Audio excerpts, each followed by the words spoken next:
You think you are alive. You move, you speak, you eat, you sleep, you accumulate money, you accumulate status, you accumulate memories. But I say to you, you are sleepwalking. You are a biological machine functioning, but the master of the house is fast asleep. And the most tragic proof of this sleep is your breath. You think you know how to breathe. It seems so automatic, so simple. You assume that because air moves in and out of your lungs, you are breathing, but your breath has been holding your power hostage your whole life. You are surviving, yes, but you are not living. There is a vast difference. Survival is a struggle, it is a fight against death. Living is a flow, it is a dance with eternity. Shiva, the first yogi, the Adiyogi, discovered a way to break the prison of mere survival with one simple shift. He did not write a philosophy, he did not create a religion. Shiva is not interested in your beliefs, he is interested in your transformation. He offered techniques. And in this moment, if you listen not with your ears but with your inner space, you will feel the first crack in the walls that surround you. Speak this slowly to yourself. Allow each sentence to land like a soft shock. What I will show you today is not a trick.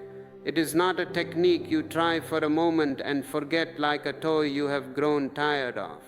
I will show you a way of breathing that changes the way your energy moves, the way your thoughts appear, the way your emotions rise and fall. I will teach you the very method that allowed yogis to sit still without effort in the freezing caves of the Himalayas, to enter silence without struggle, to feel life from the inside instead of fighting it from the outside. The modern mind is always fighting. It fights the weather, it fights the traffic, it fights the body, it fights the silence. It is a constant battlefield. If you stay with me, if you allow yourself to sink into this energy field we are creating right now, you will not only learn how to do it, you will understand why it works and how different your life becomes when your breath becomes a doorway rather than a burden. But before we enter the temple, a small invitation.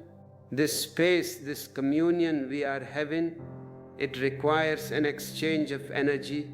If you feel a stirring in your heart, if these words are touching a place in you that has been neglected, express it, like this video, not for the algorithm, but as a signal to the universe that you are ready for depth. And if you wish to walk this path fully, if you do not want to be a tourist but a pilgrim, subscribe to this channel, join us. Let this be the place where you return to remind yourself of who you really are. Now look at your life. You have been breathing since the moment you left the womb, yet you have never been taught how to breathe into your being. You breathe only enough to stay alive, only enough to keep the machine moving, only enough to keep thinking. Have you noticed? When you are thinking too much, your breath becomes shallow. It sits high in the chest, rapid, nervous. It is the breath of a coward. It is the breath of a man running from himself. And that is why you feel tired even when you rest. You wake up exhausted. Why? Because the mind never stops, and the breath keeps feeding the mind's restlessness. You feel anxious even when nothing is wrong. You feel empty even when everything seems fine on the surface. You believe the problem is your mind. You go to therapists. You read psychology. You try to analyze your thoughts. Why am I angry? Why am I sad? You are digging in the mud. The mind is only a mirror. The real problem is the breath that feeds it. The breath is the horse, and the mind is the rider. If the horse is wild, the rider cannot be still. And this is why the ancient ones, the masters of Tantra, guarded this method so carefully. Not because they were stingy not because they wanted power over you, but because they knew that once a seeker learns to breathe like Shiva breathed, the mind loses its grip. The mechanism of the ego starts to fail. The heart loses its fear and the being opens like a flower that has waited centuries to see the sun. In this journey, I will take you step by step into the heart of this secret breathing method. I will show you what separates ordinary breath, the breath of the marketplace, the breath of the politician, the breath of the worried parent, from the breath of awakening. I will show you how the flow of your inhale can calm the storms that live in your thoughts, how the softness of your exhale can dissolve the tightness in your chest that you have carried for 20, 30, maybe 40 years, how a small shift in awareness can turn your breath from something unconscious into the most powerful tool you have ever known. And as we go deeper, I will reveal truths that may surprise you, truths that turn your understanding of the body upside down, truths that explain why the yogis held this practice like treasure, more valuable than gold, more valuable than diamonds. Listen closely, because nothing in this teaching is random and nothing is without purpose. If you listen with your whole being, you will begin to feel something change inside you even before the method is revealed. This is the beauty of transmission. It is not about words, it is about the silence between the words. If you find value in this silence, if you wish to support the spreading of this consciousness, consider becoming a member. Click the join button. It is a way to say, I am part of this. And for those who have received a sudden insight, a flash of lightning in the darkness, the super thanks is there. It is not about the money, it is about the flow of gratitude. When you give, you become empty. And only when you are empty can you be filled with the divine. Also, for those who want to read the maps of this inner journey, my books are available. They are paper mirrors waiting for you to look into them. Now let us enter the next section. I will take you into the actual steps of the ancient practice, one by one opening the door exactly as it was opened for the seekers of old. Here is something most seekers completely miss, something that remains invisible until someone points it out with love. You can live an entire lifetime, 70, 80 years, and never take a single conscious breath. It is possible to die without ever having really lived. You can walk, talk, love, fight, age, and die without ever touching the breath that awakens the inner world. The breath you use to survive is automatic, mechanical, unconscious. It keeps you tied to the surface of yourself. You are like a leaf floating on the ocean, tossed by every wave, burned by the sun, wet with the rain, never knowing the immense depth beneath you. But the breath of the awakened is different. It is like diving into that depth. It is like discovering that the ocean inside you is not made of water but of silence, awareness, and boundless energy. Let me show you this difference gently, because it cannot be explained through effort. It must be felt. Close your eyes for a moment, just for a second. Watch your breath. When a person is stressed, frightened, or lost in thought, the breath becomes shallow, fast, tight, almost as if the body is whispering, I am not safe. You can observe this in anyone rushing through their day. Look at people in the subway, in the office. They are holding their phone like a lifeline, chasing moments, drowning in noise. Their breath barely touches the belly. It barely reaches the heart. It barely connects them to the present moment. This is the breath of the sleepwalker. They are alive, but only enough to participate in the world, not enough to experience it. They breathe because the body insists on survival, not because the soul has awakened to its own existence. Now look at the breath of the awakened, the breath that yogis have protected for thousands of years, the breath that Shiva used to dissolve his own mind into the infinite. This breath is slow but not lazy. Do not confuse lethargy with stillness. A lazy man breathes slowly because he has no energy. An awakened man breathes slowly because he is containing immense energy. It is deep but not forced. It moves like a river returning home quietly, smoothly, without struggle, without noise. When this kind of breath enters you, something begins to shift in the space behind your eyes.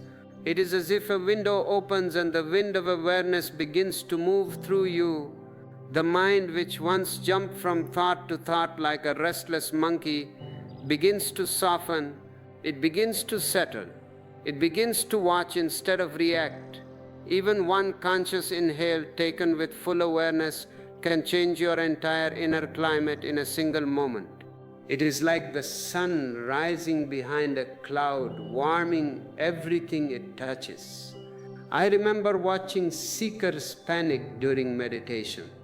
They come to the ashram with their heavy baggage, their past, their traumas, their ambitions. And when they sit to meditate, their breath races as if their own thoughts were chasing them. They are sitting like statues, but inside they are running a marathon. And then I would guide them to take just one breath with total awareness, one slow rising of air filling the belly, the chest, the heart, and their entire being would shift instantly. Their panic would melt, their shoulders would fall, their eyes would soften, and I would say to them, "Do you see? The door was always there. You simply forgot where to look." Because the awakened breath is not something you learn. It is not like learning mathematics or geography. It is something you remember. It is something ancient. It is something your body already knows, but your mind has ignored for too long. And once this difference becomes clear, once you see that the breath you use is not the breath that can awaken you, something miraculous begins to happen. A longing is born, a desire not for more breath but for deeper breath, breath that carries awareness instead of fear, breath that moves like a friend instead of a burden. This longing is the beginning of your transformation, the first crack in the shell of the sleepwalker. And from here we can finally begin to understand why the yogis guarded this method so carefully, why Shiva shared it only with those who were truly ready to step beyond the mind and into the mystery of their own being. Now that you have begun to sense the difference between the breath that keeps you asleep and the breath that begins to awaken you, I want to take you deeper into a truth that most seekers never hear, a truth that moves like an undercurrent beneath every ancient teaching. And that truth is that the most powerful methods were never hidden out of greed or secrecy. They were hidden out of love. This is difficult for the Western mind to understand. The Western mind thinks information should be free, available to everyone instantly. But wisdom is not information. Wisdom is fire. If you give fire to a child, you burn the house down. Shiva guarded this breath, not to create mystique, not to create hierarchy, not to appear superior, but because he understood something profound about human beings. When a person touches a method that can shift consciousness instantly, they must be ready to receive the shift. Otherwise, the very thing that could liberate them will overwhelm them. What I'm about to share might seem surprising at first, but if you listen with the same stillness with which you listen to your own heartbeat, you will feel the truth of it long before your mind tries to grasp it. In ancient times, the yogis tested a seeker not by making them perform rituals or chants or acts of devotion. They did not ask, "Do you believe in God?" No, That is a foolish question. They observed one simple thing, the quality of their stillness. Quietness of breath was the sign of readiness. A seeker who could sit without fidgeting, without chasing thoughts, without being dragged by desire, was a seeker whose nervous system could handle the power of this breath. Because make no mistake, this breath is not a relaxation technique. Do not reduce it to that. It is not a spa treatment. It is not something to calm you before sleep so you can dream better lies. It is not something you sprinkle into your morning routine like sugar in your coffee. It is a doorway. And doorways are dangerous when entered with a trembling mind. Shiva knew that if you opened this door too soon, your energy would rise faster than your awareness. Your emotions would surface faster than you could hold them. Your mind would resist more violently than you could soften it. So he waited, he watched. He tested through silence, not words. Imagine a temple carved high into a mountain. The air thin, the world quiet, the sound of the wind carrying voices from centuries ago.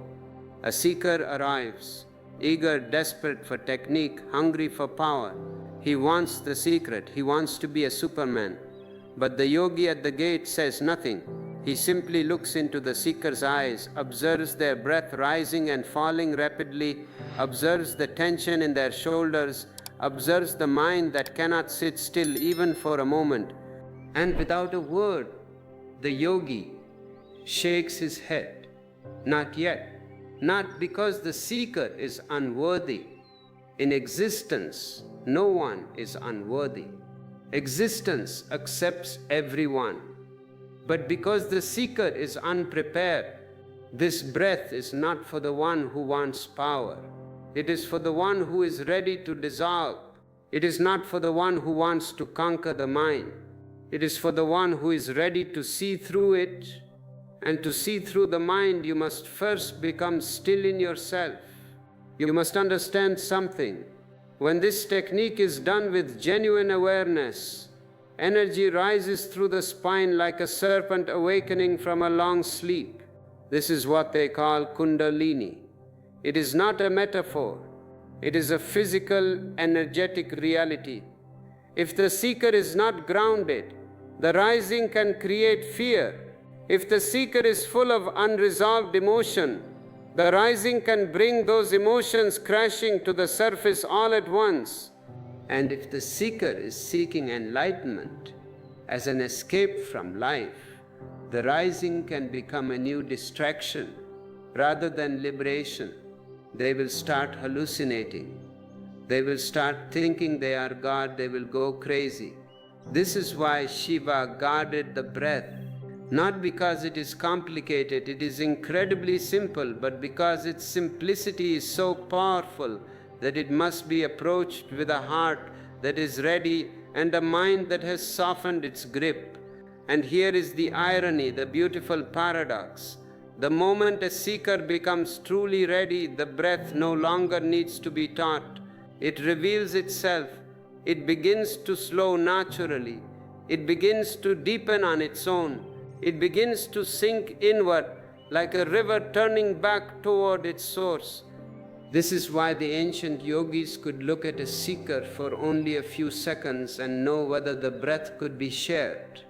They were not protecting a secret. They were protecting the seeker from receiving something too early. In the same way, you do not hand fire to a child who has not yet learned how to hold a flame without fear. So when I tell you that Shiva guarded this method, understand it not as exclusion but as compassion. Understand it as wisdom. Understand it as a reminder that what is powerful should be held with reverence.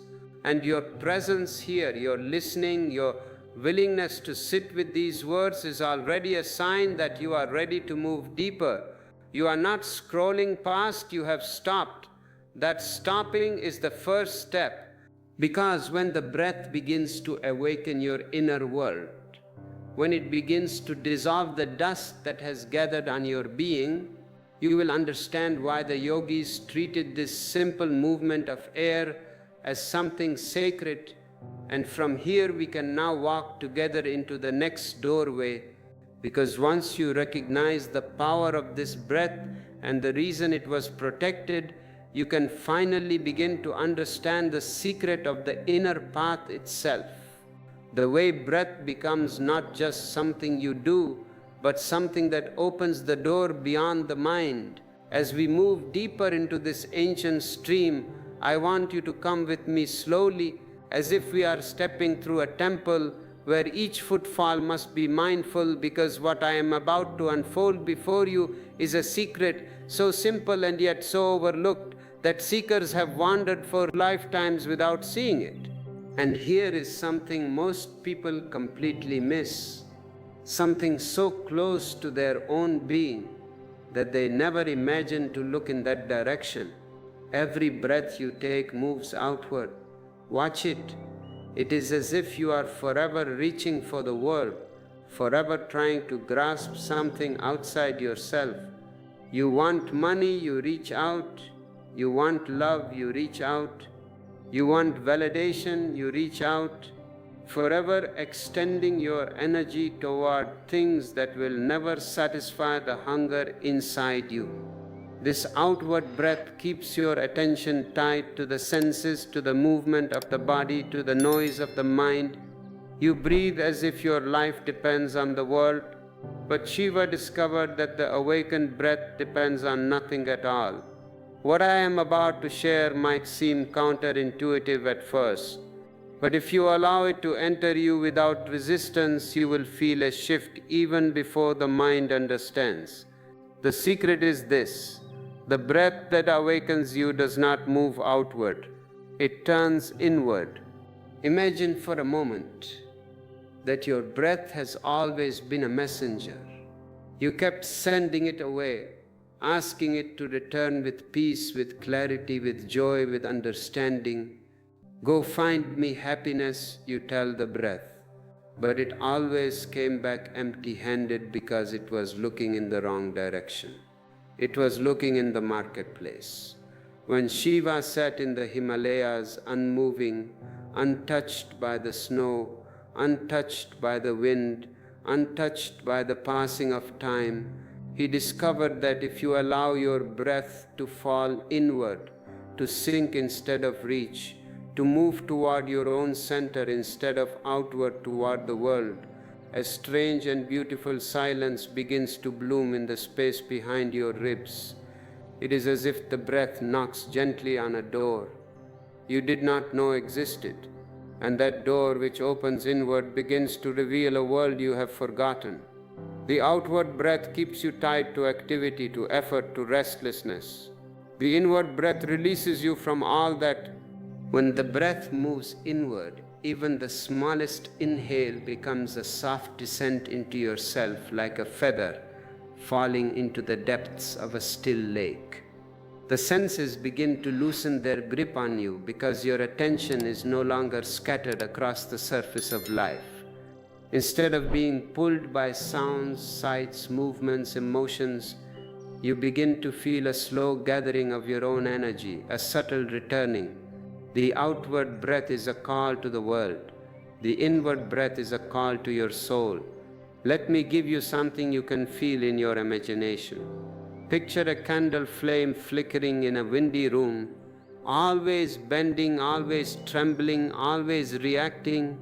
This is the mind. When the breath is outward, it is a slave to the wind. If the wind blows left, the flame goes left. If someone insults you, you get angry. If someone praises you, you get happy. You have no center. Now imagine closing the windows, quieting the wind, sealing the space. Suddenly, the flame stands straight, still, bright. This is the mind when the breath turns inward. You do nothing to control it. You simply remove the outward pull, and the stillness happens by itself. This is why Shiva emphasized inward breath, not as a technique, but as a way of returning to your original state. The awakened breath doesn't require strain. It doesn't demand discipline in the military sense. It doesn't ask you to force anything. It simply asks you to stop abandoning yourself. A seeker once asked me, "Osho, how do I turn the breath inward? Do I visualize it? Do I force it?" And I told him, "You do it the same way a river finds the sea, not by effort, but by remembering where it truly belongs." When your awareness touches your breath, even for a moment, the breath naturally begins to fall inward. The body softens, the spine relaxes, the chest loosens, as if releasing something it has held for too long. And then, without any force, without any manipulation, the breath begins to move toward your center. You will sense it like a soft current, a gentle flow, a movement that feels more like grace than action. And as this begins to happen, something magical unfolds. The mind, which has always lived above you, begins to sink into your heart. Thoughts lose their sharpness, their urgency, their weight. They become distant, like birds passing high above a valley. You see them, but they do not touch you. You are in the valley, they are in the sky. The inward breath shifts your entire inner geography. You stop living in your head and you begin living in your being. This is why Shiva guarded this understanding, not because it is complicated, but because it is so powerful that only a sincere seeker can hold the silence it creates. If you are just looking for entertainment, this silence will bore you. If you are looking for truth, this silence will liberate you. Before we proceed to the practical application of this, I ask you again to pause, check your connection to this moment. If you are watching this on a screen, do not just watch, be with me. Subscribe to the channel if you haven't yet, so we can continue this dialogue in the future. Check out the Join membership for deeper circles of communion, and if you have felt a shift, however small, leave a comment below. Write just one word, inward. Let that be your declaration to the universe. Now, once you taste even one inward breath, truly inward, you will know that you have stepped through a doorway that cannot be closed again. The world begins to feel different, softer, as if it is no longer pressing into you but floating around you. And with each inward breath, you move one step closer to the core of your being, the place where the true technique of the yogis becomes possible. And now that you understand the direction of the breath, we can finally explore the next great mystery. The way awareness itself begins to transform the breath without you needing to do anything at all. This is the secret of Wu Wei, of actionless action. Now that you have begun to see how the direction of the breath can shift your entire inner landscape, I want to take you into a deeper truth, one that is so gentle and yet so powerful that most seekers walk past it without noticing because they are still trying to do something. They are obsessed with doing. The West is obsessed with doing. What should I do? How can I fix this? They are still trying to achieve something, still trying to shape their breath with effort, forgetting that the breath was never meant to be controlled. Control is violence. Do not be violent with your breath. And here is something that will sound strange until you feel it in your own being. The breath does not need you to change it. The breath needs you to witness it. Awareness transforms the breath by itself. What I am about to share might feel almost too simple, too effortless. And that is why it has been overlooked for thousands of years. The modern mind, your mind, believes only in struggle. You have been taught from kindergarten that if you want to achieve something, you must fight for it. You must conquer, you must push. No pain, no gain, they tell you. This is the mantra of the marketplace, but the yogic mind believes in surrender, it believes in flow. When you watch your breath without trying to fix it, without trying to direct it, lengthen it, deepen it, or purify it, something beautiful begins to unfold. The breath which has been rushing like a frightened animal for years suddenly feels seen. And the moment it is seen, it relaxes. It is just like a child who is acting out to get attention. The moment you look at the child with love, the tantrum stops. The breath has its own intelligence, its own rhythm, its own ancient memory of how to move. When the mind steps aside, your interference disappears. You have always been the barrier. You think you are the helper, but you are the hurdle. The moment awareness enters, the breath returns to its natural state, not the shallow, hurried state you have grown accustomed to in your office, in your traffic jams, in your arguments, but the original state it held when you were a child, when your belly moved like a small tide, when your heart beat without fear, when your mind had not yet learned the language of worry. Let me show you something. Go home today and watch a child sleeping, or if you have a dog or a cat, watch them. Animals and children have not yet forgotten the Tao, the natural way. Watch the child's breath. It moves like a gentle wave, rising and falling without any effort. Their whole body is soft, their mind floating in a sea of silence. Not once does the child think, I must breathe correctly. Not once do they force their breath to behave. Am I breathing deep enough? Is my diaphragm moving? No. These are foolish adult questions. And yet their breath is perfect. It is slow, deep, natural, pure. This is because awareness, not effort, is the nature of their being. The child has not yet learned to divide himself. He has not yet been trained to live outside his own body. He has not yet forgotten how to rest in his own center. Awareness is not something he does. It is something he is. And this is why his breath moves with such grace. But as you grow older, what happens? You are sent to school. You are told to sit still.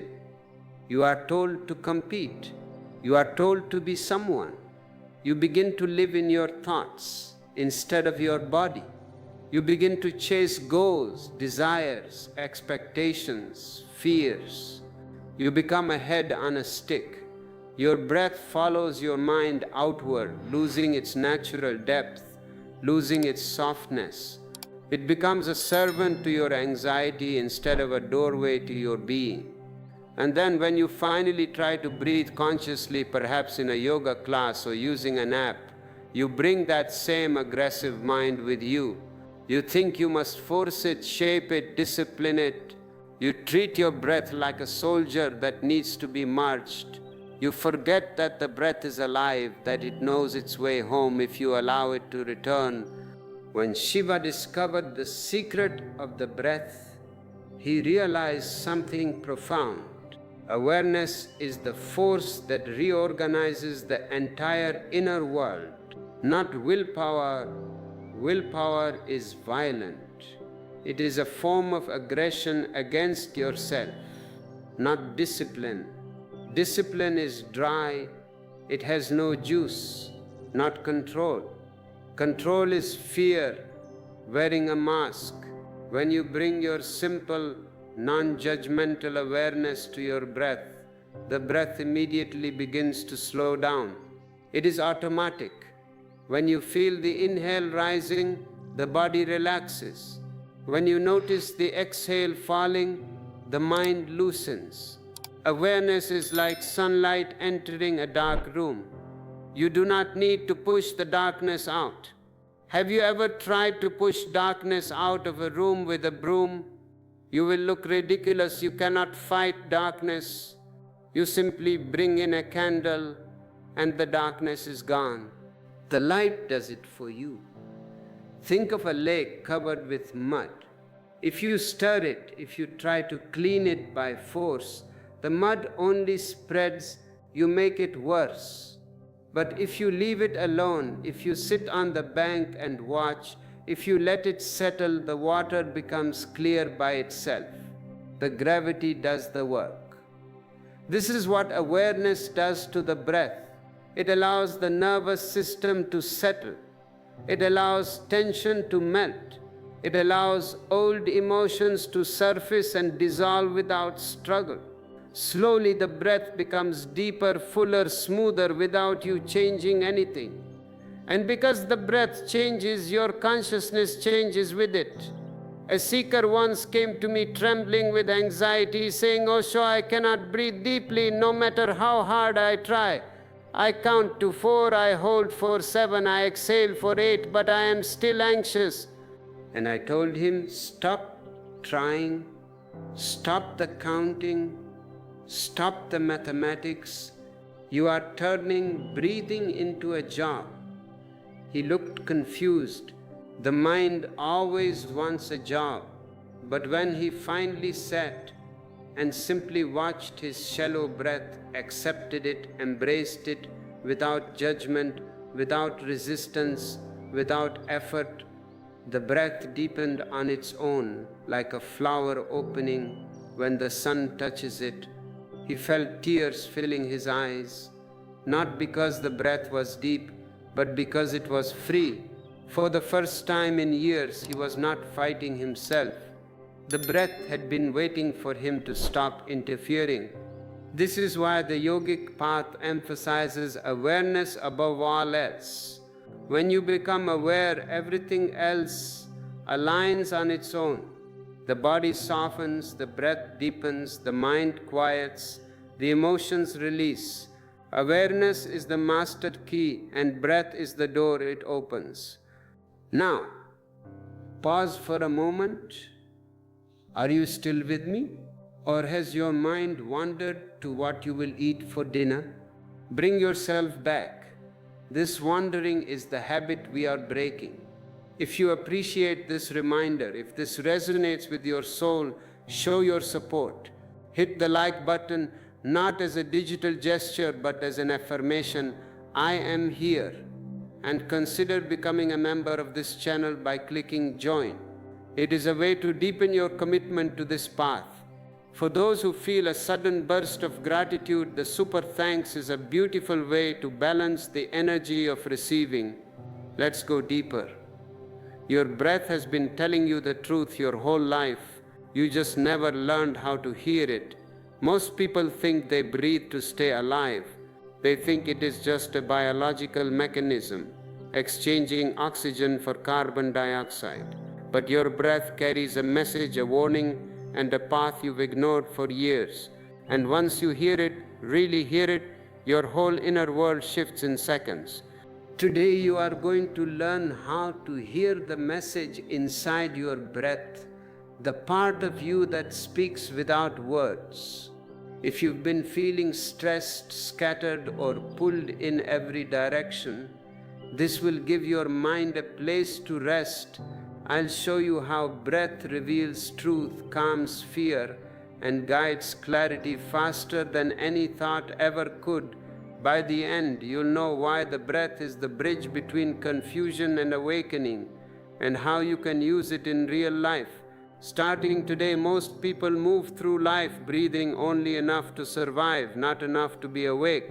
They feel tired, anxious, disconnected, but they blame work, people, or circumstances. My boss is terrible, the economy is bad, my wife is nagging me. They blame the outside. No one tells them the real issue. Their breath is shallow, rushed, ignored. And when breath is ignored, life feels heavy. It feels like a drag. But when breath becomes your guide, everything shifts. You become steady. You become clear. You return to yourself. In this talk, I'm going to walk you through the secret intelligence of your breath. the part that holds your hidden knowing. We'll explore why your breath reacts before your mind does, why it senses danger and peace faster than thought, and how a simple shift in awareness can dissolve years of inner noise. I'll guide you through a moment of direct experience where you'll feel your breath speaking to you in a way you may have never noticed before. And stay with me until the very end, because there's one counterintuitive insight coming that explains why most people never awaken to their breath, even though it's with them every second of their lives. This isn't a lecture. Lectures are for universities, for people who want to fill their heads with more rubbish. This is a doorway, and once you step through it, your breath will never feel the same again. Here's something almost everyone overlooks. Even people who meditate, even people who swear they are working on themselves, they miss the most obvious thing. And it's so obvious that once you see it, you can't unsee it. Your breath has been watching you far longer than you've been watching it. It has tracked every emotion you've ever felt, every shock, every moment of calm, every time your body tried to warn you about something your mind ignored, and it has done all of this without asking for your permission or your attention. It is the silent witness. And when you realize that your breath has been keeping score while your mind has been wandering, the entire nature of self-awareness starts to feel different. That's the value of this section, to help people understand that breath isn't just a background function. It is not just a pump, it's a messenger, it's a witness, it's a quiet intelligence that knows you better than you know yourself. And once you grasp this, the rest of this talk will land with a completely different depth. Most people think they breathe to stay alive, but that's only the surface level explanation. That is the medical explanation. It is true, but it is not the whole truth.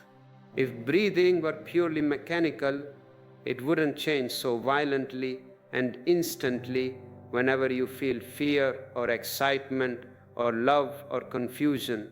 Think about a moment when someone startled you, a car horn blast or a door slam. What happens? The sound you heard, the thing that shocked you, the thought you had, all that came after the shift in breath, not before it. That tiny gasp, that micro pause, that tightening in the chest, it all happens before your mind can even label what is going on. The breath says danger before the mind says car. Or picture the warm safety of sitting with someone you trust, a lover, a master, a friend. Your breath softens before your thoughts begin to relax. Breath responds first. Breath speaks first. Breath reveals first. And if breath reacts first, it means it perceives something faster and more accurately than the thinking mind ever can. This flips the usual story we tell ourselves about where awareness actually begins. We think we live in the brain. We think we are rational animals. We are not. We are biological, energetic beings, and the breath is the radar. This is where the stakes rise. Because if breath truly reflects your inner reality, then ignoring it means ignoring the most honest part of yourself. You are living a lie if you are ignoring your breath. When you've been feeling stressed for weeks, your breath showed it long before your mind admitted it. Your breath was short, sharp, high, but your mind said, I just need to finish this project, then I will relax. The mind lied. The breath told the truth. When you've been telling yourself, I'm fine, I am happy, your breath revealed the truth by tightening and shortening itself. When you've been avoiding a decision or denying a feeling, your breath betrayed the act without hesitation. It held itself suspended, waiting, frozen. This is why people feel out of sync. This is why you feel a split inside. You feel disconnected because your breath is telling the truth while your mind is busy managing stories, managing your image, managing your Instagram profile. And that gap between what the breath knows and what the mind pretends becomes the source of tension, anxiety, and the sense of being lost. That gap is where neurosis is born. That gap is where misery lives. So what's the solution? Do we kill the mind? No, we simply listen to the breath. It begins with recognizing that breath isn't passive. It's not simply inhaling oxygen and exhaling carbon dioxide. It's a living mirror, a built-in feedback system for your emotional and inner life. When your breath is fast, something inside you is running. Even if you are sitting in a chair, you are running. When your breath is shallow, something inside you is afraid. When your breath is held suspended as if waiting, something inside you is undecided. And when your breath becomes deep and free, something inside you has loosened, opened, surrendered. This is the what of this section. Breath as the messenger, the witness, the first responder to your inner world. You don't have to invent this understanding. It is not a new philosophy I am giving you. I am not adding to your burden. It's already happening every second of your life. But how do we know this is real? Someone might ask, Osho, is this just poetry? No. The answer is simple. Your own experience proves it. You don't need scriptures. Think about the moment before you received bad news. The phone rang at an odd hour. Your breath knew it stopped. Think about standing in front of someone you loved for the first time. Your breath knew it fluttered. Think about lying awake at night, trying to figure out your life while your breath grew tight and restless. Again, your breath knew. Or picture a deer in the forest. It is grazing. Suddenly a twig snaps. Before it runs, before it turns its head, before it identifies a tiger or a wolf, its breath shifts. The instinct kicks in through the breath. Breath is instinct, awareness, intelligence, and we are no different. We have just covered our instinct with layers of civilization, layers of politeness, layers of education. Breath is the bridge between body and consciousness. Breath is the doorway to the present. Breath is the mirror of truth. And you don't need spiritual language to understand this. You don't need Sanskrit. You don't need to know the chakras. Your life has been showing it to you since childhood. And here's the twist that keeps you watching, that keeps you seeking. If breath reacts before the mind, then breath is the earlier source of truth, the earlier warning system, the earlier guide. And everything in your inner life begins to make more sense once you learn to listen to it. Because once breath is not just breathing, but signaling, guiding, reflecting, whispering, you realize you've been walking around with a teacher inside you this whole time. You have been looking for a guru in India, in Tibet, in books, but the guru is in your lungs, the guru is in your belly. And if breath is the teacher, then the next question becomes, why did you stop hearing it? What pulled you away? How did you become so deaf to your own life force? And what happens when you finally return to it? What I'm about to share might feel uncomfortably familiar because it touches the part of your life you rarely slow down enough to notice. Yet it shapes almost everything about the way you move through the world. There's a reason you stopped hearing your breath. A reason the quiet message inside it faded into the background. A reason you drifted so far away from the thing that once guided you so naturally when you were young, when life felt simpler, when your body still trusted itself. And this didn't happen overnight. It is not like you woke up one day and decided to be unconscious. No, It happened slowly, silently, layer by layer. A little bit of stress here, a little bit of ambition there, a compromise here, a suppression there, until shallow breathing became normal, tension became normal, speed became normal, and the breath that once spoke to you became nothing more than a mechanical process you hardly remember to feel. You treat it like the air conditioning in your car. You only notice it when it breaks.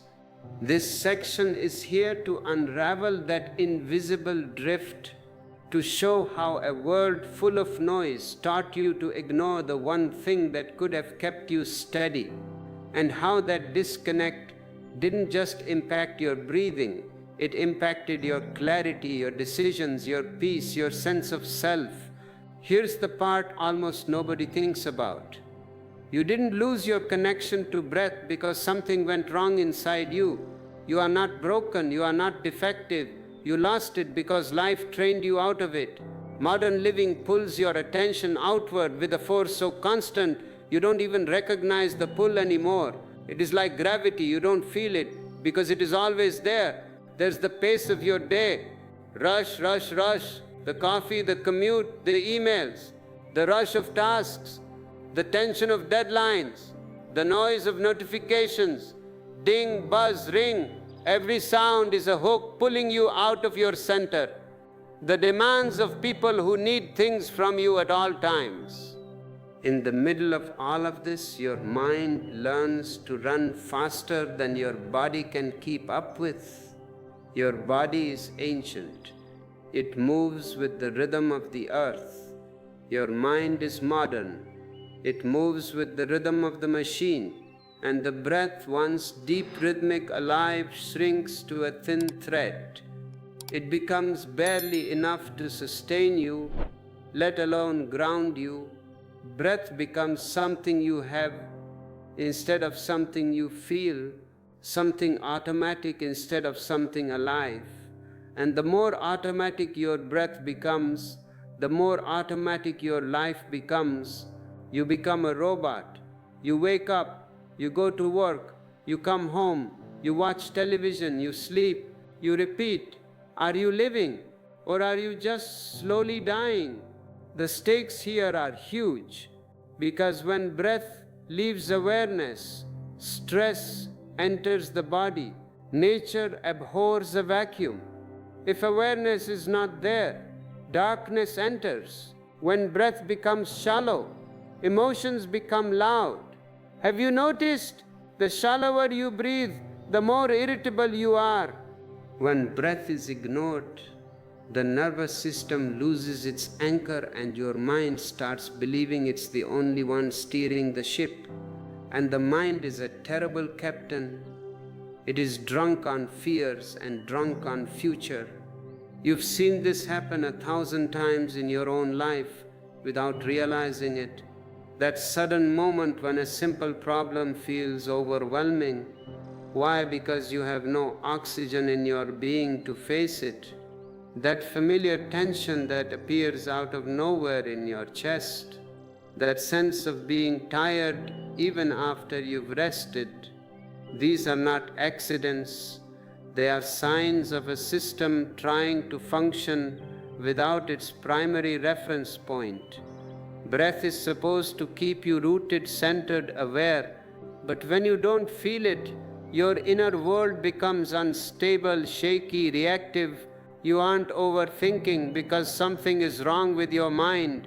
You are overthinking because your breath isn't there to steady you. So what exactly happened? The simplest explanation is that your mind got louder. Thought became the center of your world. You worship the mind. You learn to solve everything by thinking, to plan everything by thinking, to control everything by thinking, and the louder thought became the quieter breath had to become, until eventually you were living entirely from the level of the head, cut off from the intelligence of the body. You became a ghost in a machine. Imagine a child breathing freely, belly soft, chest open, each breath full and unforced. Then picture the same child at age 12. He is worried about exams. Then at 20, he is worried about a job. Then at 30, he is worried about a mortgage. Shoulders tighten. Chest collapses inward. Breath lifts high and fast. Eyes stay wide and alert even when nothing is wrong. This is what the world does. It teaches you to anticipate, to adjust, to protect, to perform. And in all of that constant bracing, the breath that once moved like a gentle tide becomes restricted, suppressed, hidden. And here's the proof, the part you'll recognize instantly. Think of the last time you were lying awake in bed, staring at the ceiling, thinking about decisions or relationships or uncertainty or the future. Notice how shallow your breath was in those moments. Notice how long you went without a real inhale. Notice how the breath wasn't part of the experience at all. Not because it disappeared, but because your attention had been pulled so far into the mind that you didn't feel the body anymore. Or remember a moment of conflict with someone you care about, how your chest tightened before you spoke, how your breath shortened before the argument even began. Or the tension you carry during the workday, the breath trapped high in the chest, barely moving. These experiences are common because the disconnect is common, but common does not mean normal. It is common to be sick in a sick society, but it is not natural.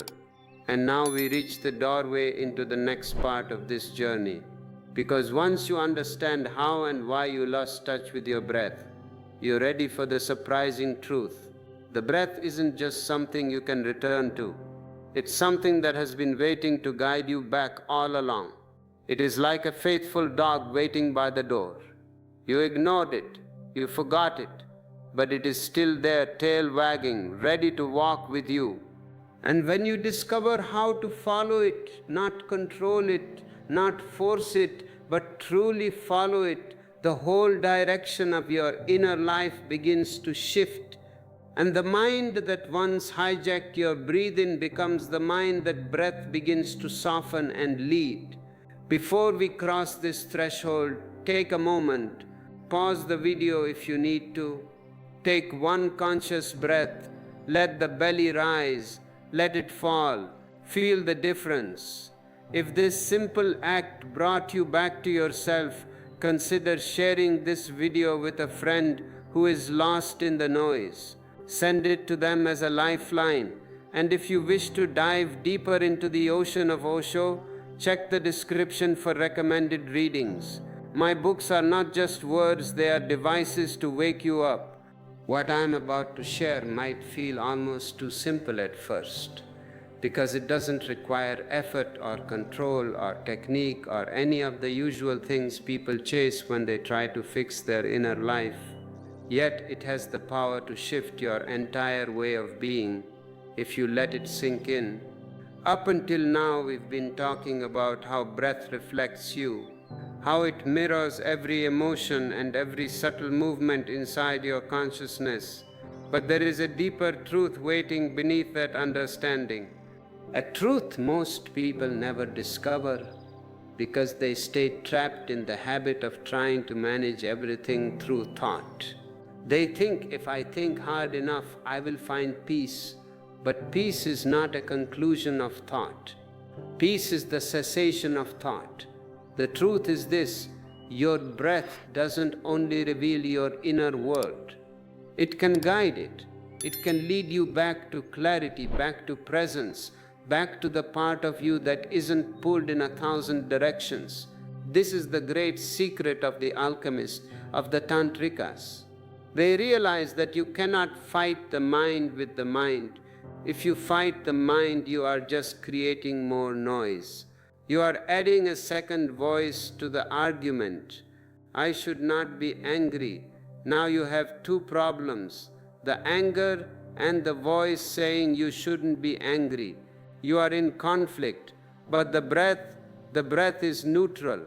It has no opinion. It does not judge you.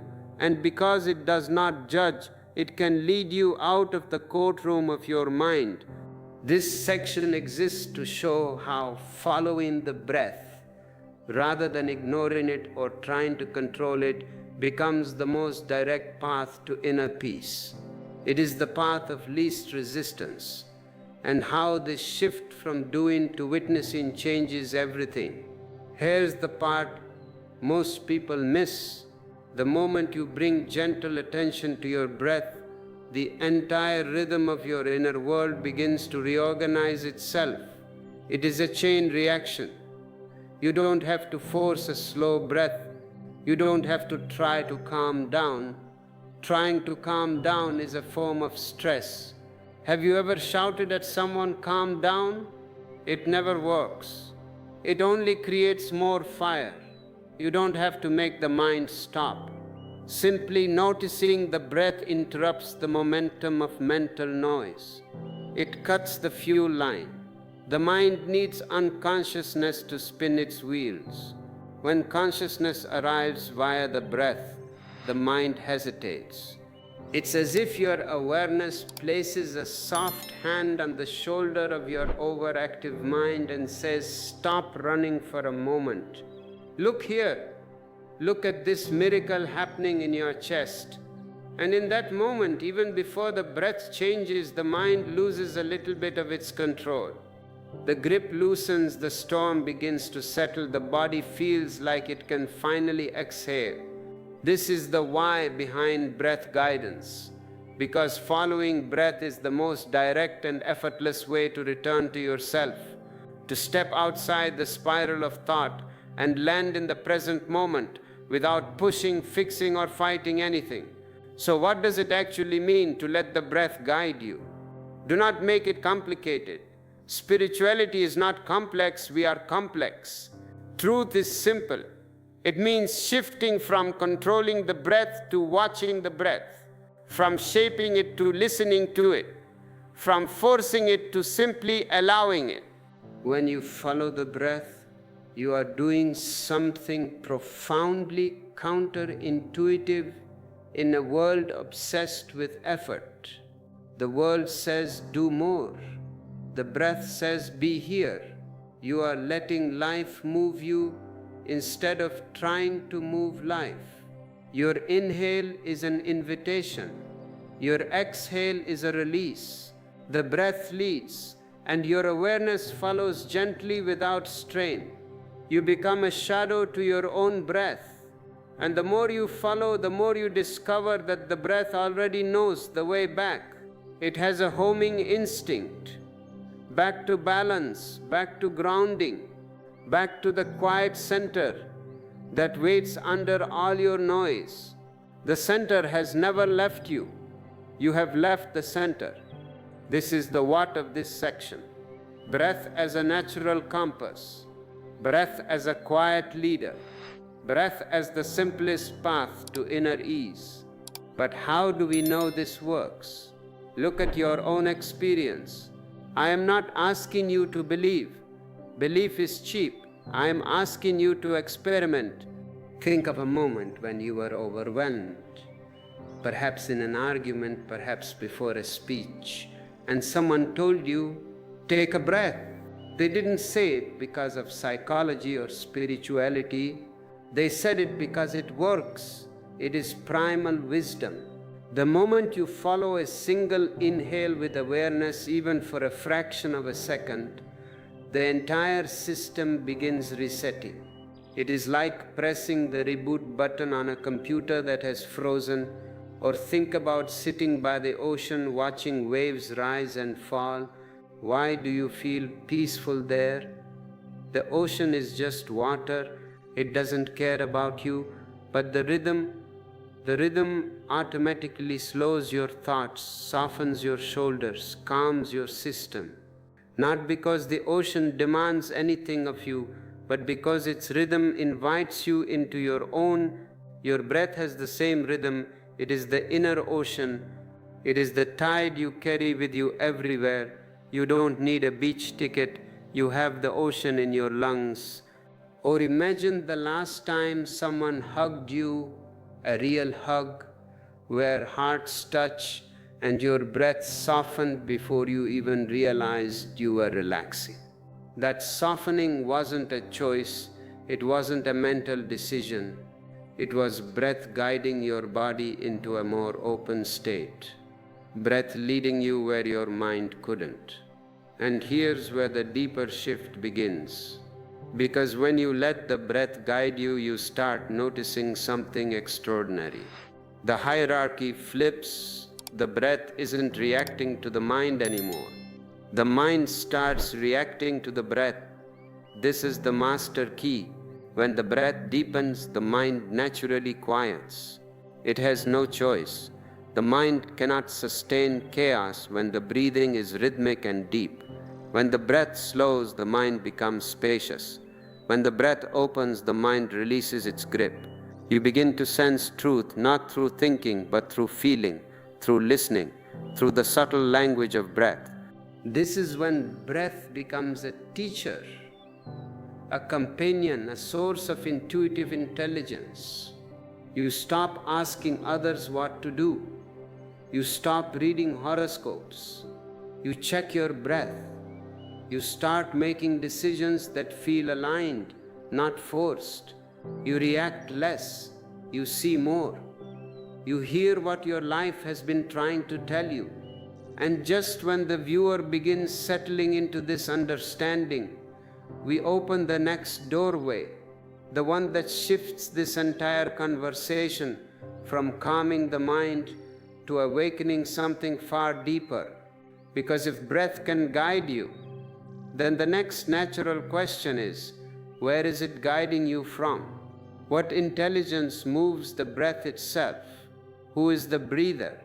This is the question that disturbed the sleep of the sages.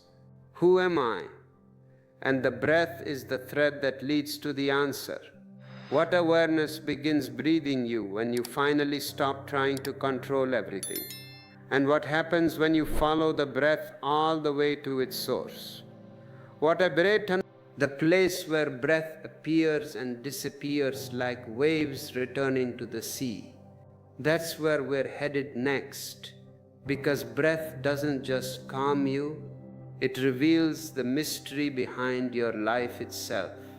But before we dive into that mystery, I have a request.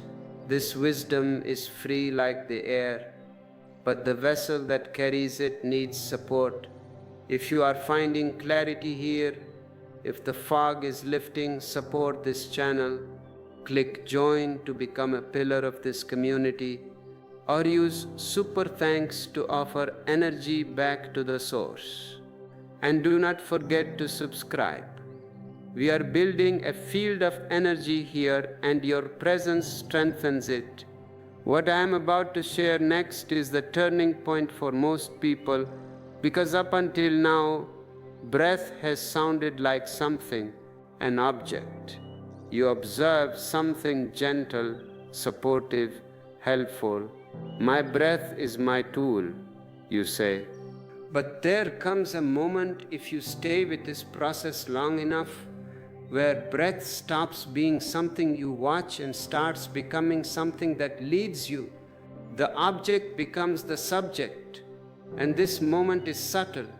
It doesn't arrive with fireworks or revelations or some dramatic shift in your state where angels sing. It happens quietly, the same way dawn enters a dark room slowly, softly, almost unnoticeably at first. But once you feel it, even once, it becomes impossible to forget, because you realize your breath isn't only responding to your inner world, it's guiding it, it's shaping it, it's speaking to you through sensation, through rhythm, through subtle expansions and contractions. And if you listen, it tells you things your mind has been trying to figure out for years. The mind guesses, the breath knows. This section is here to reveal how that guidance works, why it's more trustworthy than thought, and how following it becomes the most natural form of inner clarity. Here's something most people completely miss. Your breath changes depending on truth. This is the ultimate lie detector test. You cannot fool your own lungs. When you say yes to something that isn't right for you, a job, a relationship, a favor, your breath contracts. It hesitates. It becomes thin. It pulls back. The body is saying no. When you step towards something aligned, something that resonates with your destiny, your breath opens. It becomes generous. It flows. When you force yourself into situations you don't want, your breath becomes thin and restless. It is like a bird trapped in a cage, fluttering against the bars. When you move toward what's authentic, your breath deepens without effort. Breath becomes a compass long before the mind understands the direction. The mind asks, is this logical? Is this profitable? The breath asks, is this real? And once you start noticing these tiny shifts, once you track how your breath responds to choices, conversations, environments, you begin to see that breath has been guiding you all along. You just had the volume turned down. It just needed your attention to reveal the map. This is why the stakes here matter so much. This is about navigation. You are navigating the ocean of life without a compass, crashing into rocks, wondering why life is so hard. Most people try to make big life decisions from the mind, weighing pros and cons, analyzing every angle, wrestling with doubt, spiraling through endless scenarios. What if I fail? What will people say? But the mind can only calculate based on memory and fear and conditioning. The mind is a computer filled with old data. It cannot know the new. The breath operates from immediacy, from the body's truth, from the present moment. That's why breath reacts instantly while the mind hesitates. The mind needs time to cook up a lie. The breath is raw truth. That's why breath relaxes the moment you step into what's real, even if it's scary. Even if the truth is difficult, the breath will support it. But if the lie is comfortable, the breath will suffer. And that's why breath tightens around every lie you tell yourself. Even the ones you repeat so often you no longer notice the strain. I love my job, you say, and your breath stops. I am happy in this marriage, you say, and your chest becomes a stone. The breath knows. It always knows, and if you follow it, it will take you to the truth long before your thinking catches up. It will save you years of wandering in the wrong direction. So how do you let breath become your guide? You don't need a certificate. You start by watching how it moves in different moments, noticing without judgment what expands you and what contracts you. Be a scientist of your own interiority. If you speak with someone and your breath becomes shallow, something inside you is communicating. Be careful, it says. This energy is not for you. If you stand at a crossroads in your life, to move to a new city, to change careers, and your breath lifts high in the chest, something is out of alignment. Pause, listen, don't rush. If you consider a decision and your breath suddenly feels spacious and soft, that spaciousness is telling you something too. It is the green light from existence. Think about a time you told someone the truth after hiding it for too long. Maybe a secret you carried for years. The moment the words left your mouth, didn't your breath open in relief? Didn't a great weight fall off your chest? That relief wasn't just psychological, it was physiological. The constriction was gone. Or remember a moment when you agreed to something you didn't want. Yes, I will come to the party. Your breath tightened before your face even smiled. The face lied. The breath told the truth. These aren't coincidences. They are consistent, reliable signals. Breath speaks through sensation. Breath communicates through expansion and contraction. Breath guides through ease and tension. And here's where it becomes even more beautiful. Once you learn to listen, breath stops being a background detail and becomes a constant companion. You are never alone, you have your breath. In an argument, it tells you when to pause. Don't speak yet, it says.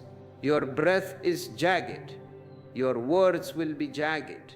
In confusion, it shows you when to wait. The water is muddy. Wait for it to clear. In fear, it reveals where you are holding on. In moments of uncertainty, it gives you the one thing the mind cannot: presence. That steady, grounded sense that you don't need all the answers right now. You just need to feel what is here. Breath becomes the teacher. You were never taught to look for the mentor inside your body. You were taught to look for mentors on YouTube, in universities, in temples, but you are trained to ignore the quiet authority that speaks without words yet communicates with absolute clarity. And just when this guidance begins to make sense, just when you start to understand that breath is more than a physical process, we move toward the deeper question, the real question, the one that opens the real mystery, the one that shifts everything from self-help into awakening. Self-help is polishing the ego. Awakening is dissolving it. Because if breath can guide you, and if breath responds to truth, and if breath calms the mind simply by being witnessed, then there is one question we must ask, a dangerous question. Who is breathing you?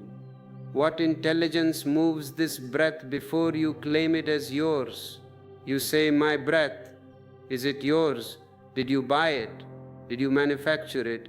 And what happens when you follow the breath so deeply that you reach the place where breath itself is born? Here's where everything we've explored so far begins to turn inward in a much deeper way. We are leaving the shallow waters now. We are entering the deep. Because once you've seen how breath reflects you and how breath guides you, there comes a moment where a much larger, almost unsettling realization begins to surface, not through thought, not through analysis, but through direct experience. It is the moment you recognize that you are not the one doing the breathing. Breath arrives on its own, it leaves on its own, it continues while you sleep. Who is breathing you when you are asleep? You are not there. Your ego is gone. Your name is forgotten. Your bank account is forgotten. But the breath continues. It continues while you forget, while you are distracted, while you are overwhelmed, while you are lost in imagination or memory or worry. Something deeper is breathing you, something steady, something continuous, something you didn't choose and cannot stop. You can try to hold your breath, but eventually life forces you to inhale. Life is stronger than your will, and this realization shifts you from being a person trying to be aware into someone who is suddenly confronted with the mystery of existence itself.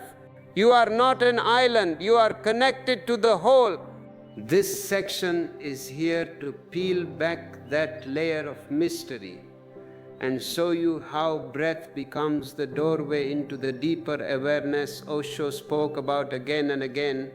What most people completely miss is that if breath were truly yours, if you were the one generating it, you could control it all the time. You could decide, today I will not breathe, and you would be fine. But you cannot. The body refuses to let you be in charge. Life insists on continuing. Reality reclaims control. The ego is a small manager who thinks he owns the factory, but he is just an employee. And this simple fact, this undeniable truth reveals something profound. You are being breathed. Life moves through you. Life sustains you. Life expresses itself through every inhale and exhale. And you are not the source, you are the witness, you are the vessel, you are the flute, and existence is the player, the breath is the song. Breath is happening and you are experiencing it, but you are not its origin. And once this lands even slightly, the ego, the idea of being the one who controls everything, begins to soften around the edges. It gets scared, yes, but it also gets relieved. I don't have to carry the weight of the world. I don't even have to carry the weight of my own breath. Think of a newborn. It has no philosophy, no personal story, no spiritual practice. It does not know if it is Hindu or Christian or Muslim, yet it breathes effortlessly, deeply, naturally. It doesn't learn how to breathe. It doesn't try. Life breathes it. Or think of someone sleeping. They don't manage their breathing.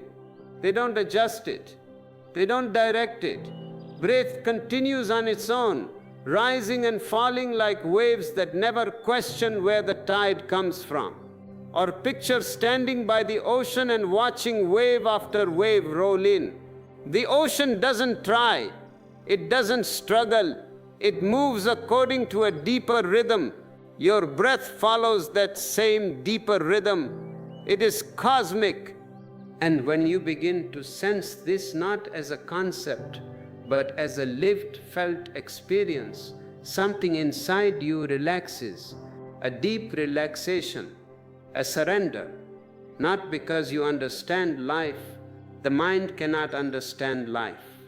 Life is a mystery to be lived, not a problem to be solved. But because you finally see that you don't have to understand it, you are held, you are supported. Even when you feel alone, the breath proves you are not alone. Existence is pouring into you every moment, and this is where the stakes reach their highest point. Once you recognize that something deeper is breathing you, the entire way you relate to your own life begins to change. The fear of control begins to loosen. The constant gripping of the mind starts to soften. The pressure to figure everything out loses some of its weight. You are not the general manager of the universe. You begin to see that the same force that keeps your heart beating, that digests your food, that grows your hair, that heals a cut, that makes breath rise and fall, the same force is present in every moment. It is guiding processes far beyond your understanding. And if life can be trusted to breathe you without your effort, then maybe life can be trusted in other places too. Maybe you can trust it with your career. Maybe you can trust it with your love life. In your confusion, in your transitions, in your uncertainty, in the moments where you feel like everything depends on you, you can remember, I am not even breathing myself. Why do I think I have to solve this? So how do we experience this deeper intelligence directly? How do we touch the source? We follow the breath into the place where thought can't go. We follow the river back to the spring.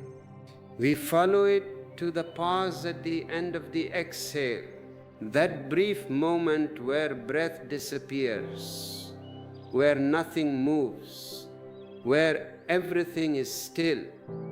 In that pause, the mind loses its grip, the body softens, awareness stands alone, untouched, open.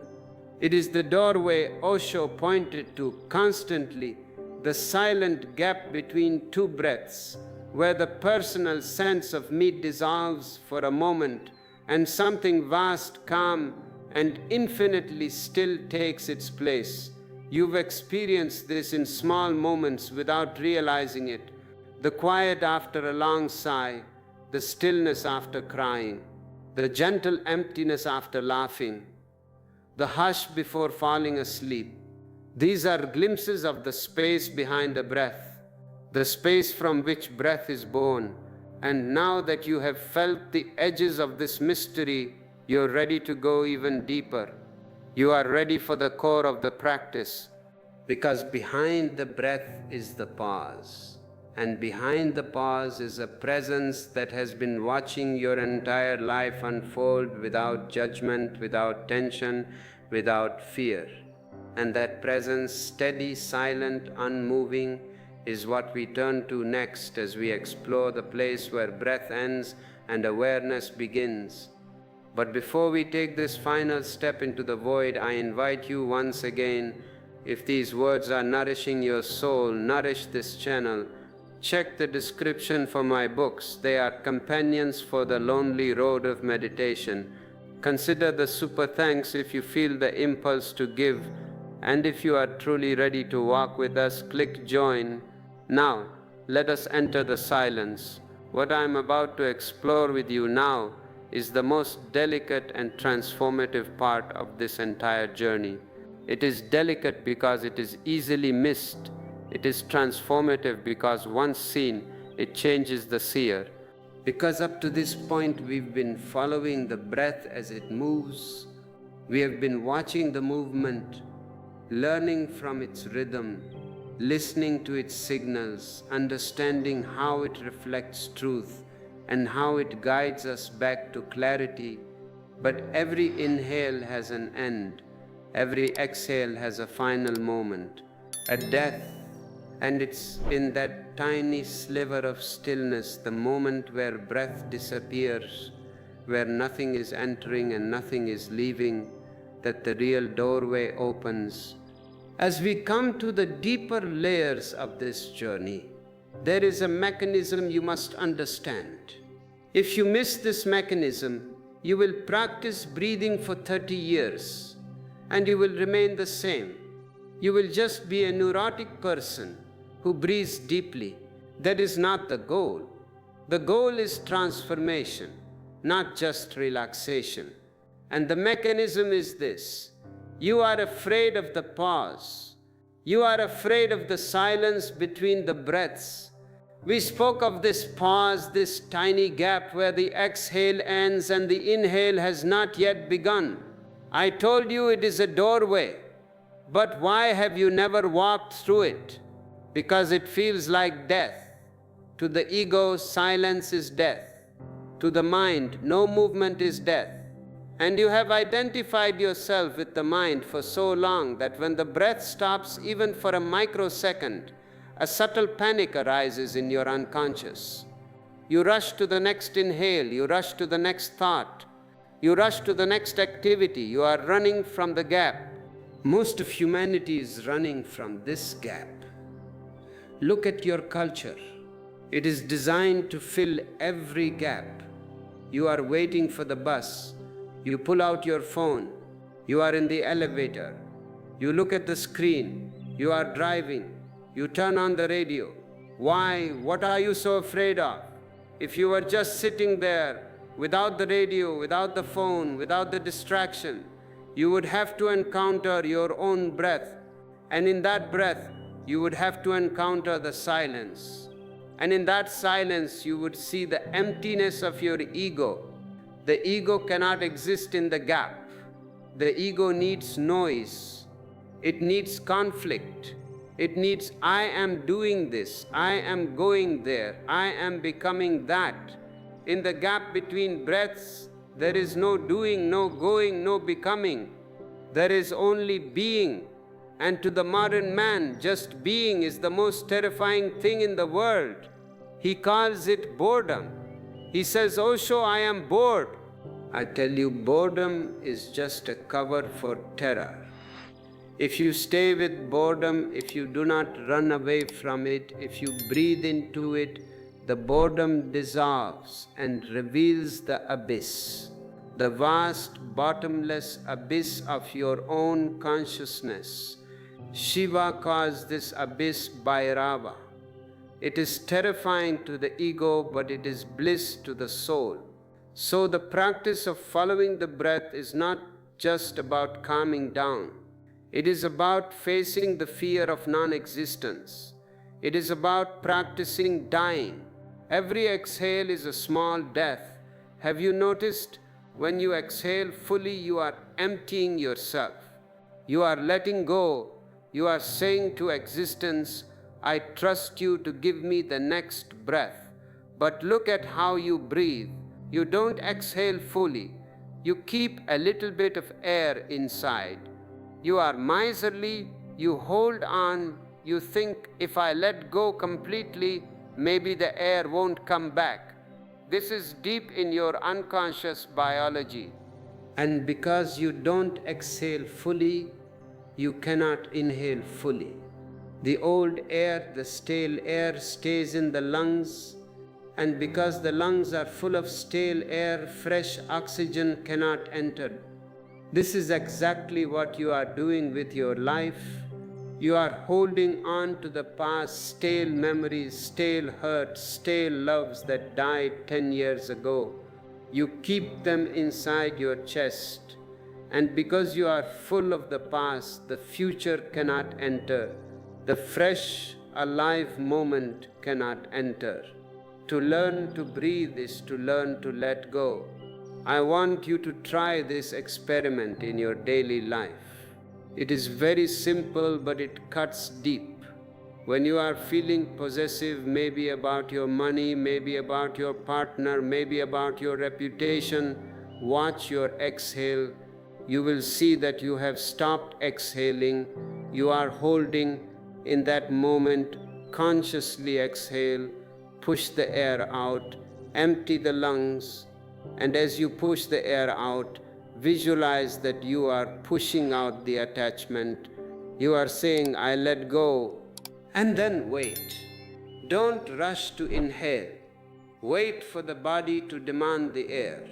In that waiting, in that trust, you break the pattern of possessiveness. You break the pattern of fear. This is how breath becomes a psychological surgery. You don't need to go to a therapist for 10 years to understand your attachments. Your breath is showing them to you every minute. If you are a miser, your breath will be shallow. If you are afraid of sex, your breath will not go below the navel.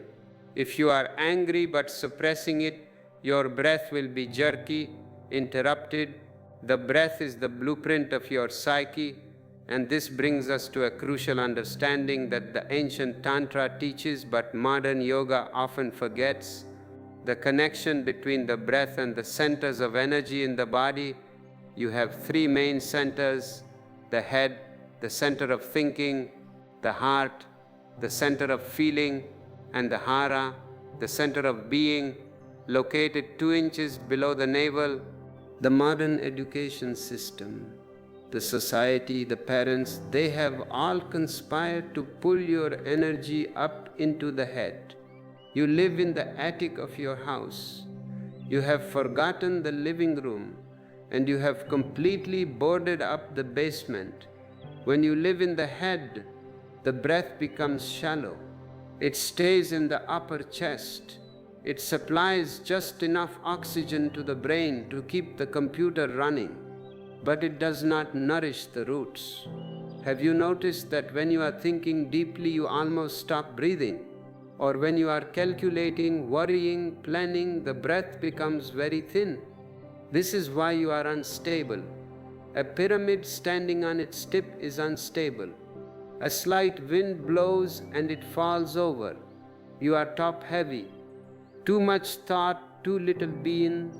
Shiva's technique is to bring the breath down from the head to the heart, from the heart to the hara. When the breath reaches the hara, the belly, thinking stops naturally. You cannot think effectively when you are breathing from the belly. Try it. It is biologically impossible. The energy is not in the brain anymore. It has moved to the source. Look at the Japanese Buddhas. Look at the statues. Have you seen their bellies? They are not just fat. They are showing you something symbolic and energetic. They are centered in the hara. You cannot push them over. They are grounded in the earth. When you breathe into the belly, you are returning to the womb. Remember the child we spoke of.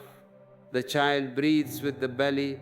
The child has no ego, no mind, no worry. The child is in the hara. As you grew up, you were told to suck it in, pull your stomach in, chest out, look strong. You were taught to create a rigid armor around your belly. This armor is not just physical tension, it is emotional suppression. The belly is the place where you feel gut instincts. It is the place of death and life. The Japanese samurai, when he commits suicide, commits seppuku, he cuts the hara. Why? Because he knows that is where life resides. To cut the head is nothing. To cut the hara is to disconnect from the source. You have not committed suicide with a sword, but you have committed slow suicide by tightening your belly. You have cut yourself off from your own vitality. So the invitation of this breath work is to soften the belly, to let it become vulnerable again. This is scary for people. If I relax my belly, I will look fat. See how the mind comes in. The mind is worried about how you look. The soul is worried about how you feel. If I relax my belly, emotions will come up. Yes, that is the point. You have stored anger in your stomach. You have stored grief in your diaphragm. You have stored sexual repression in your pelvis. When the breath starts to go deep, when it starts to massage these areas from the inside, the ghosts will wake up. You might feel sudden sadness. You might feel sudden heat. You might feel a desire to scream. Do not be afraid. This is the healing. This is the breath cleaning the house. If you are just doing breathing exercises to become a better worker or a better husband, you are missing the point. We are doing this to become hollow bamboos, to clear the passage so that the universal energy can flow through us without obstruction. And when you allow the breath to descend into the belly, something magical happens to your sleep. Most of you suffer from insomnia or poor quality sleep. You sleep for 8 hours, but you wake up tired. Why? Because you were thinking all night. Your body was lying in bed, but your energy was running in the head. You were dreaming of problems, dreaming of solutions. The mind never clocked out. If you practice this belly breathing, just letting the breath rise and fall from the navel before you sleep, even for 10 minutes, you will see a difference. The energy moves down, the head becomes cool, the feet become warm. This is the sign of health. Cool head, warm feet. The modern man has the opposite, hot head, cold feet. The energy is stuck above. When the energy moves down, sleep becomes deep. It becomes a spiritual rest. You touch the source of vitality. You wake up not just rested but renewed, reborn. This is why I say breath is not a small thing. It is the master key, but you must be patient. You have been breathing wrongly for 30, 40 years. You have created grooves in your nervous system. You cannot expect to undo 40 years of habit in 4 minutes. It requires a gentle persistence, not a struggle, but a return. Again and again, you catch yourself holding your breath, you smile and you exhale. You catch yourself breathing in the chest, you smile and you send it to the belly. You catch yourself running from the pause, you smile and you rest in the gap. It is a game of remembering. Smriti, remembrance. And as you play this game, you will need support. The mind is very cunning. It will convince you that this is boring, that this is useless, that you have more important things to do. I have to check my email, the mind says. That is real life. I tell you, checking your email is not real life. It is just a convenient way to avoid your life. Real life is here in the rising and falling of your chest. Real life is in the pulse of your blood. To keep you on this path, we have created a space here, a digital ashram. If you want to commit to this remembrance, click the join button. It is a gesture to your own higher self that you are serious. And for those who have received a transmission of energy today, the super thanks is a way to complete the circle of giving and receiving. Do not be a beggar, be a king. A king shares. Now, let us move to a dimension of breath that is often misunderstood, often corrupted, but is essential for your freedom. The connection between breath and sexuality.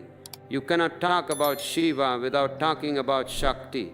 You cannot talk about Tantra without talking about the raw energy of creation. Why has society told you to suppress your breath? Think. When you are sexually aroused, what happens to your breath? It becomes deep, it becomes rhythmic, it becomes chaotic, it becomes intense. If you want to suppress your sexuality, which all civilizations have tried to do, because a sexually free person is dangerous, a sexually free person cannot be controlled, you must suppress the breath. The priest tells you sex is a sin, the teacher tells you to sit still, the parent tells you to be a good boy. All of these messages tighten the pelvic floor, they tighten the breath. You have been castrated, not physically but energetically. You have been cut off from your lower half, and you see the result in the world. People are obsessed with sex, but they are not enjoying it. It is in their heads. Pornography is sex in the head. It is not in the body. When you breathe into the hara, you reignite the fire of the lower centers, but this time it is not just animalistic lust. It becomes energy. It becomes creativity. If you breathe deeply during lovemaking, you will find that the act changes quality. It is no longer a friction, a relief of tension. It becomes a meditation. Shiva's breathing techniques are often used in the act of love to transform the orgasm from a localized physical sneeze into a valley orgasm, a whole body experience where you disappear. But you cannot do that if you are a shallow breather. If you are panting like a dog, you will finish quickly. You will remain on the surface to breathe slowly, deeply, consciously, even when the biological fire is rising. This is the art of Tantra, to stay cool in the center of the fire. When you learn this, you are no longer a slave to your instincts. You become the master of your energy.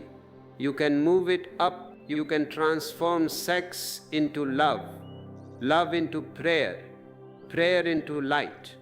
It all rides on the horse of breath. But start where you are. Don't try to be a tantric master today. Start with the traffic jam. You are sitting in your car. The cars are not moving. You are late. The mind says, "This is terrible. I am going to be late." The boss will be angry. Watch your breath. It has become jagged. It has become angry. Now intervene, not with force, but with love. Take a deep inhale. Send it to the belly. Exhale slowly. Find the gap. Suddenly the traffic is the same, but you are different. You are no longer in the emergency. You are in your center. The cars are just cars. The delay is just a delay. It is not a crisis. You have reclaimed your power. This is what I mean when I say breath is the only tool you need. You don't need to change the world. You cannot change the traffic. You cannot change the boss. You cannot change the stupidity of politicians. But you can change the quality of your breath. And when you change your breath, You change the eyes with which you see the world. The world becomes less hostile. It becomes a play, lila. And as you deepen this practice, you will encounter the witness, the sakshi. This is the ultimate fruit of the practice. We touched on it earlier, but now we must understand it fully. Who is the one watching the breath? There is the breath, the object, and there is the watcher, the subject. Most people are lost in the object. They are lost in the anger, lost in the breath, lost in the thought. But as you slow down, a distance is created, a separation. You see the breath rising, and you know, I am not the breath. You see the breath falling, and you know, I am not the breath. Then who are you? You are the consciousness in which the breath is appearing. You are the sky. The breath is the wind. This identification with the witness is the goal of all yoga. Whether it is Hatha Yoga, Raja Yoga, Bhakti Yoga, they are all trying to bring you to the point where you can watch your own body and mind as if they belong to someone else. When you can watch your anxiety as if it is happening to a stranger, the anxiety loses its power over you. It is there, but it does not grip you. It is like a cloud passing. You don't scream at the cloud. You just watch it. The breath is the easiest object to practice this witnessing because it is always there. You don't need a special object. You don't need a candle flame. You have the breath. Walking, watch the breath. Eating, watch the breath. Listening, watch the breath. Slowly, slowly, the watcher becomes stronger. The identification with the me, the ego, the story becomes weaker. And one day, the flip happens, the gestalt switch. Suddenly, you are not the body breathing. You are the universe watching the body breathe.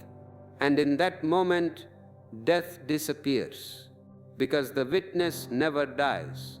The body dies, the breathing stops. But the awareness that watched the breathing, it has no beginning and no end. You have found the eternal. This is the promise of Shiva. This is the promise of the breath. But promises are just words until you experiment. I want to take you into a specific application of this breath. Now, something you can use when you are in emotional pain, because life will bring pain. That is the nature of life. People will leave you, bodies will get sick, dreams will fail. How do you handle the pain? Usually you contract. You tighten the breath to numb the pain. You say, I don't want to feel this. You take a pill. You drink alcohol. You distract yourself. I want to teach you the opposite. When sadness comes, breathe into it. Visualize the breath entering the center of the sadness. If you feel a heaviness in your heart, breathe directly into that heaviness. Massage it with your breath. Don't try to make it go away. That is aggression. Just say, I am here, I am breathing with you. You will be amazed. When you breathe into pain, the pain changes its quality. It stops being a suffering and starts being a sensation. It becomes energy. It starts to flow. Contraction freezes pain and turns it into suffering. Expansion, breath, melts pain and turns it into flow. You can breathe your way through a broken heart. You can breathe your way through grief. You can breathe your way through physical pain. It requires courage, the courage to feel, the courage to be alive. Are you brave enough to be alive? Or do you want to remain a zombie, half dead, protected, safe? The safe life is not a life, it is a coffin. Come out of the coffin. Take a deep breath. If you are feeling this call to courage, let us know. Subscribe to this channel. It is a gathering of the brave. Leave a comment below saying, I choose life. Let it be your mantra. And for those who have the means, the join button is the way to support this message reaching others who are still sleeping in their coffins. As we move toward the next phase of this understanding, I want to talk about the sound of breath. Shiva says, listen to the sound of the breath as a mantra. The breath has a sound.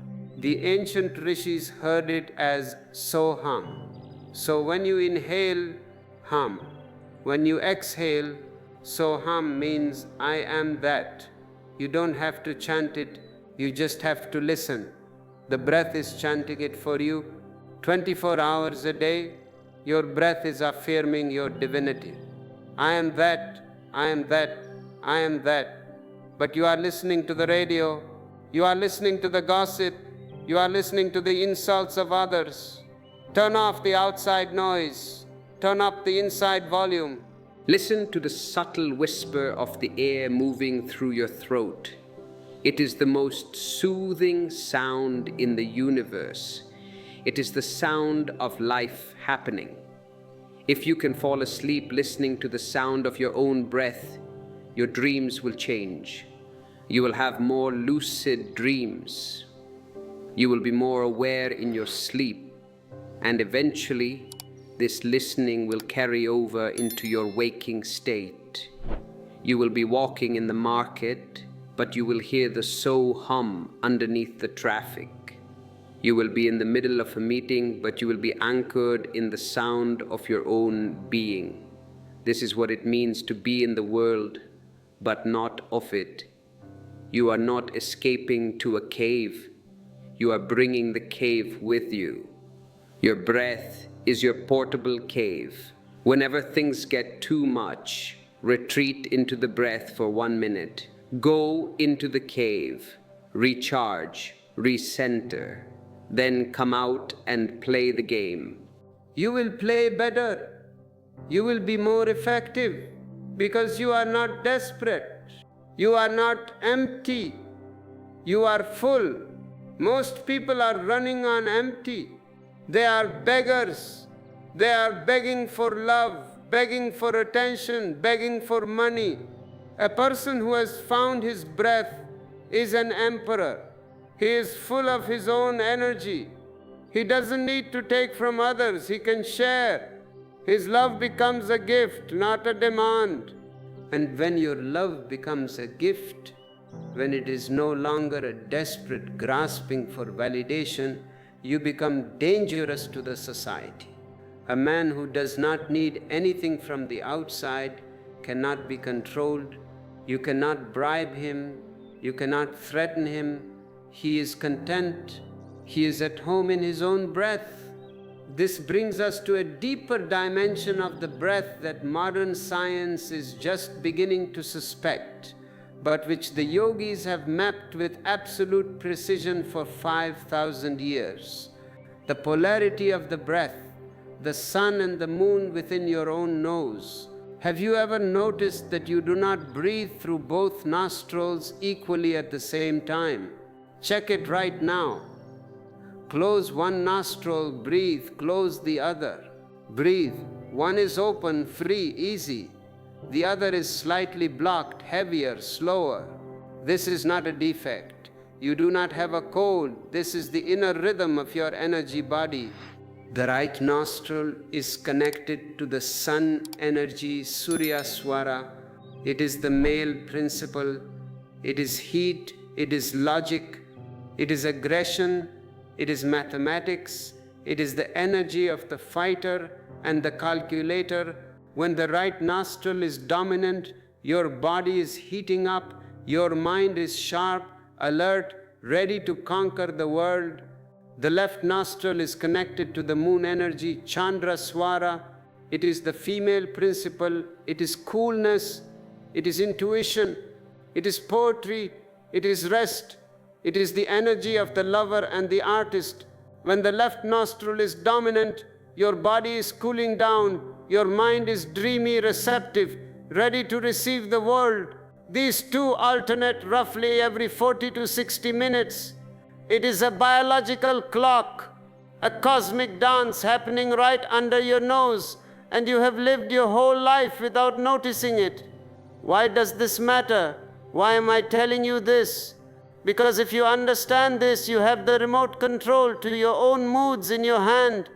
When you are angry, observe your nostrils. I guarantee you, 100% the right nostril will be active. You cannot be angry through the left nostril. It is energetically impossible. The left nostril is cool. Anger is fire. So here is the secret.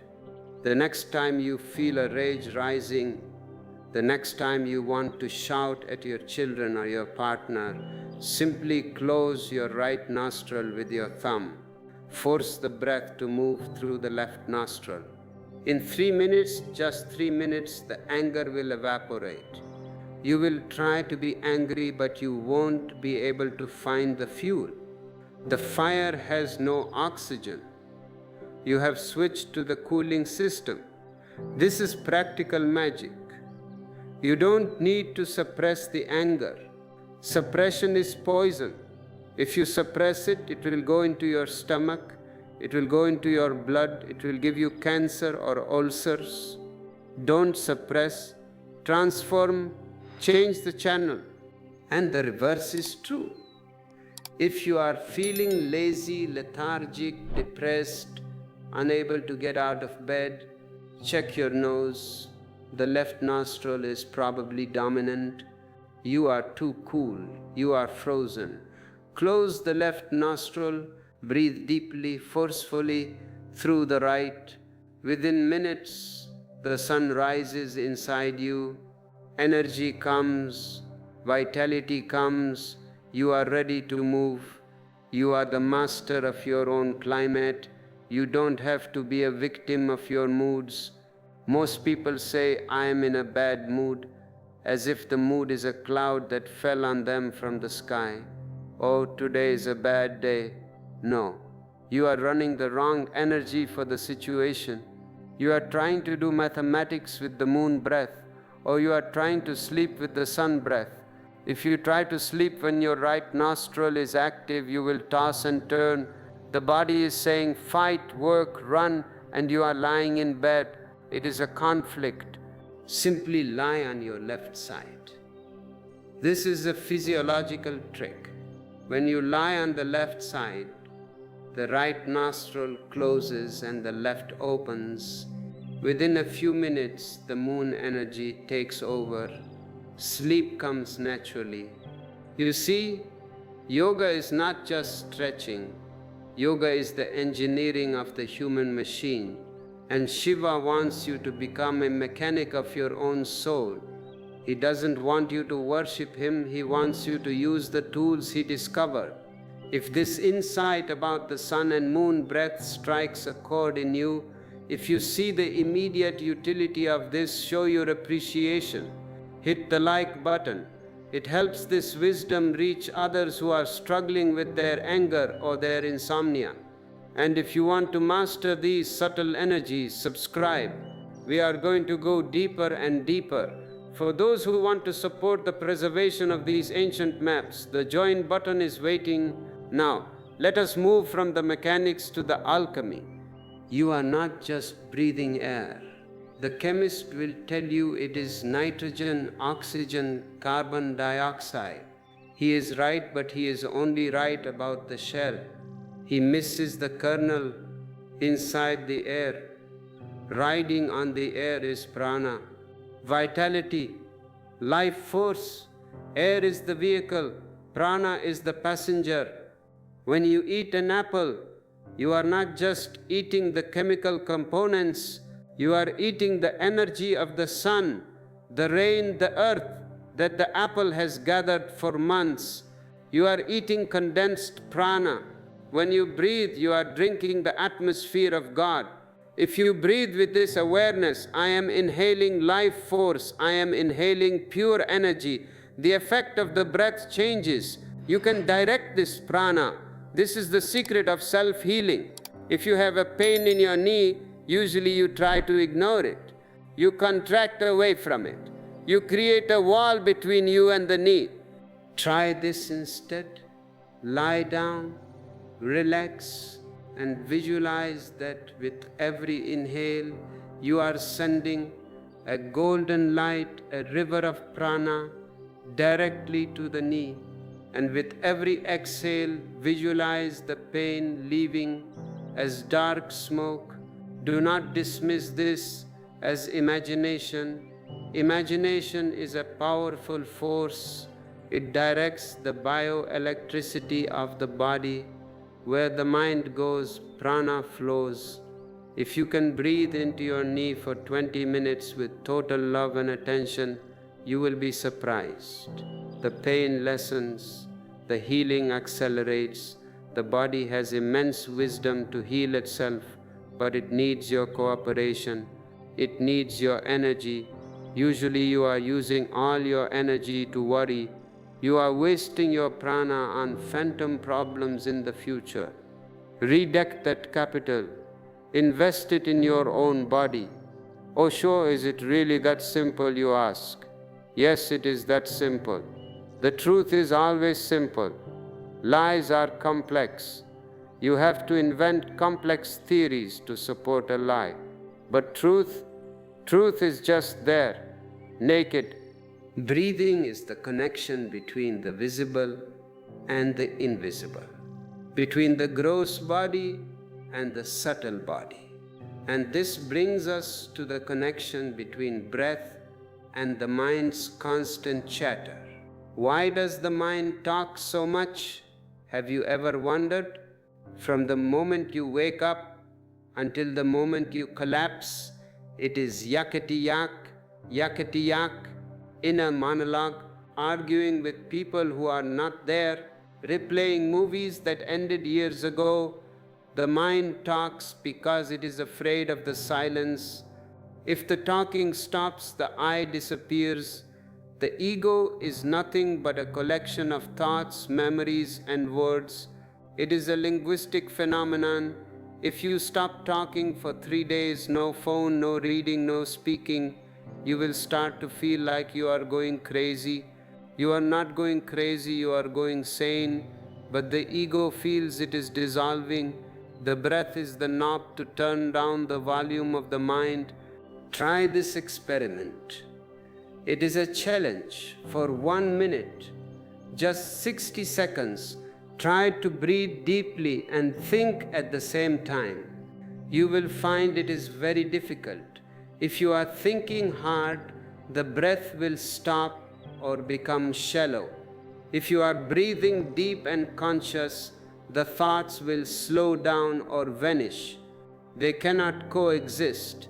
They are like light and darkness. So, whenever your mind is driving you crazy, whenever the monkey mind is jumping too fast, do not fight the thoughts. Do not say, stop thinking. That is just another thought. Instead, shift your attention to the breath. Take deep, bellow-like breaths. Fill the lungs. Empty the lungs. Focus entirely on the physical sensation of the air.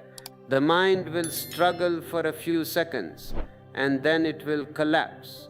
It cannot sustain itself without the shallow, unconscious rhythm. You have unplugged the machine. This is the emergency brake for overthinking. Use it when you are spiraling into anxiety. Pull the brake. Breathe. And as you become more skilled at this, you will notice that your breath has different textures. Sometimes the breath is rugged like a saw cutting wood. This means your energy is fragmented. Sometimes the breath is smooth like oil pouring from a jug. This means your energy is integrated. Shiva says, cultivate the smooth breath. Make the breath so soft, so silent, that if you put a piece of down feather under your nose, it would not move. This is the test of the silent breath. Can you breathe without disturbing the air? When your breath becomes that subtle, that delicate, your perception becomes delicate. You start to see things you missed before. You see the aura of a tree. You hear the unspoken words in a friend's voice. You feel the vibration of a room when you walk into it. You become sensitive. The modern world has made you insensitive. You have to be thick-skinned to survive the noise, the pollution, the aggression. You have become like a rhinoceros, thick hide, but to know God, to know truth, you need to be like a lotus flower, open, vulnerable, sensitive to the slightest breeze. The breath is the way to peel off the rhinoceros skin. It takes courage to be sensitive, because when you are sensitive, you feel the pain of the world. You feel the sadness of existence, but you also feel the ecstasy. You cannot have one without the other. If you numb the pain, you numb the joy. It is a package deal. Most people choose numbness. They choose the middle way, not too happy, not too sad. Just comfortable, just okay. How are you? I am okay. What a tragedy to be just okay. You are a god, you are a goddess, and you are just okay. I want you to be ecstatic. I want you to be wild. I want you to be overflowing. And the fuel for that overflow is breath. Look at the mystics, the Sufis, the dervishes. They dance, they whirl. And how do they breathe? They breathe with total abandonment. They drink the divine with every gasp. You are starving yourself. You are on a diet of air. You take small sips, just enough to not die. Feast on the breath. When you walk in the park, don't just walk. Breathe. Smell the pine trees, smell the damp earth. Let the scent enter you and touch your very soul. This is nutrition. When you are by the sea, open your mouth, drink the salt air. Let it clean your lungs. Let it clean your spirit. We are so sterilized. We live in air-conditioned boxes. We breathe recycled air. No wonder we are depressed. The air has no life in it. It is dead air. Go out. Find a place where the air is wild, a forest, a mountain, a river bank, and there practice this Shiva breath. You will see the difference immediately. The environment helps you. And if you cannot go to the mountain, bring the mountain to you. That is what we are doing here, creating a sanctuary in the digital noise. If this sanctuary feels like home to you, help us maintain it. Subscribe, like, comment, prana, if you are ready to feast on life. And if you have the abundance, share it through super thanks or by clicking join. Your support keeps the lamp burning for other travelers. Now I want to address a question that often arises. Osho, if I breathe like this, will I live longer? You are always obsessed with quantity. How long? How much? Yoga says yes, you will live longer. The ancient texts say that a human being is not born with a number of years, but with a number of breaths. If you breathe fast, you finish your quota quickly. You die young. If you breathe slow, you extend your quota. You live long. Look at the animals. A dog breathes very fast, panting. It lives 10-12 years. A tortoise breathes very slow, maybe 3 or 4 breaths a minute. It lives 300 years. There is a relationship between the speed of breath and the duration of life. But I am not interested in how long you live. I am interested in how you live. What is the point of living for 300 years if you are miserable? If you are a tortoise who is depressed, what is the gain? I want you to breathe slowly, not just to stretch the time, but to deepen the quality. When you breathe slowly, time itself seems to slow down. Have you noticed? When you are in a rush, breathe in fast, the clock races. I don't have enough time. When you sit in meditation, breathe in slowly. 1 hour can feel like an eternity, a beautiful eternity. You step out of linear time and into vertical time. Linear time is the clock tick tock, from cradle to grave. Vertical time is the depth, now, from the surface to the center. The breath is the elevator to vertical time, and in vertical time there is no death, because there is no future. Death happens in the future. In the pure now, there is only life. This is the secret of immortality.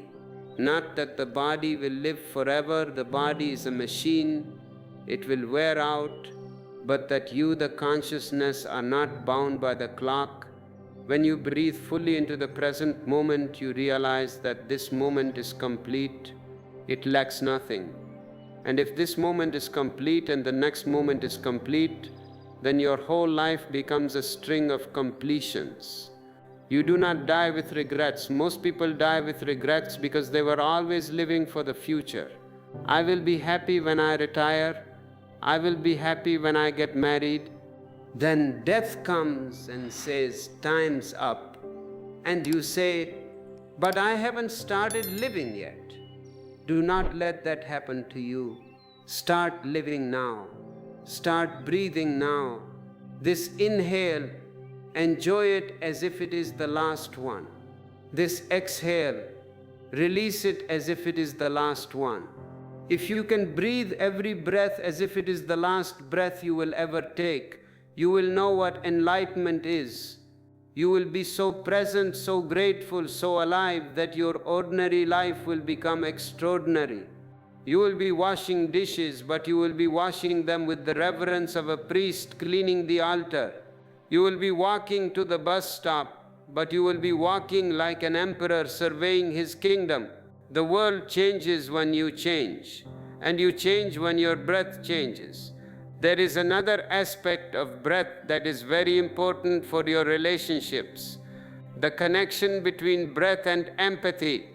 To understand another person, you must breathe with them. Have you ever sat with a close friend who was crying?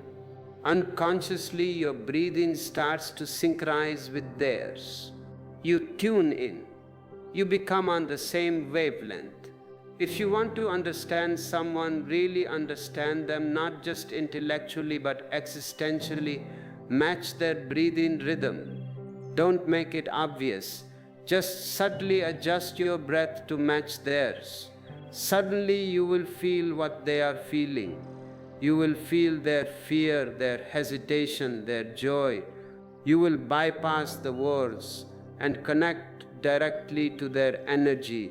This is the basis of true compassion. Compassion means to feel with. If you are a therapist, a healer, a parent, a lover, use this key. Match the breath. You will create a bridge of rapport that words cannot build. But be careful. Do not get lost in their emotion.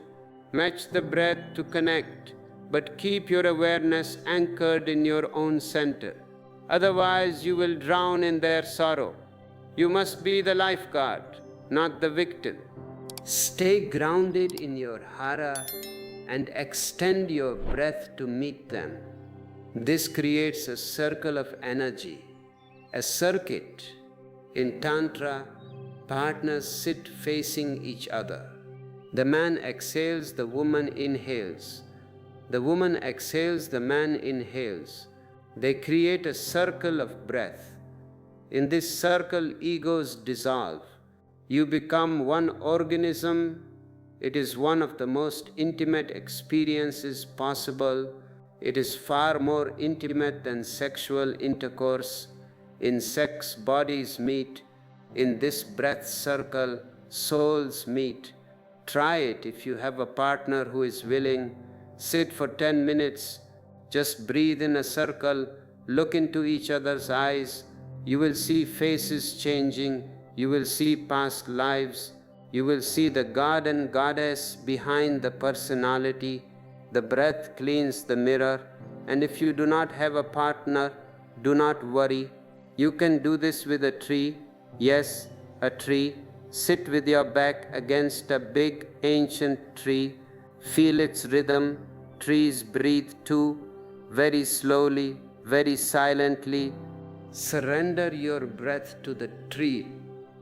Let the tree breathe you. You will feel a tremendous peace descending. The tree has no anxiety. It is not worried about the stock market.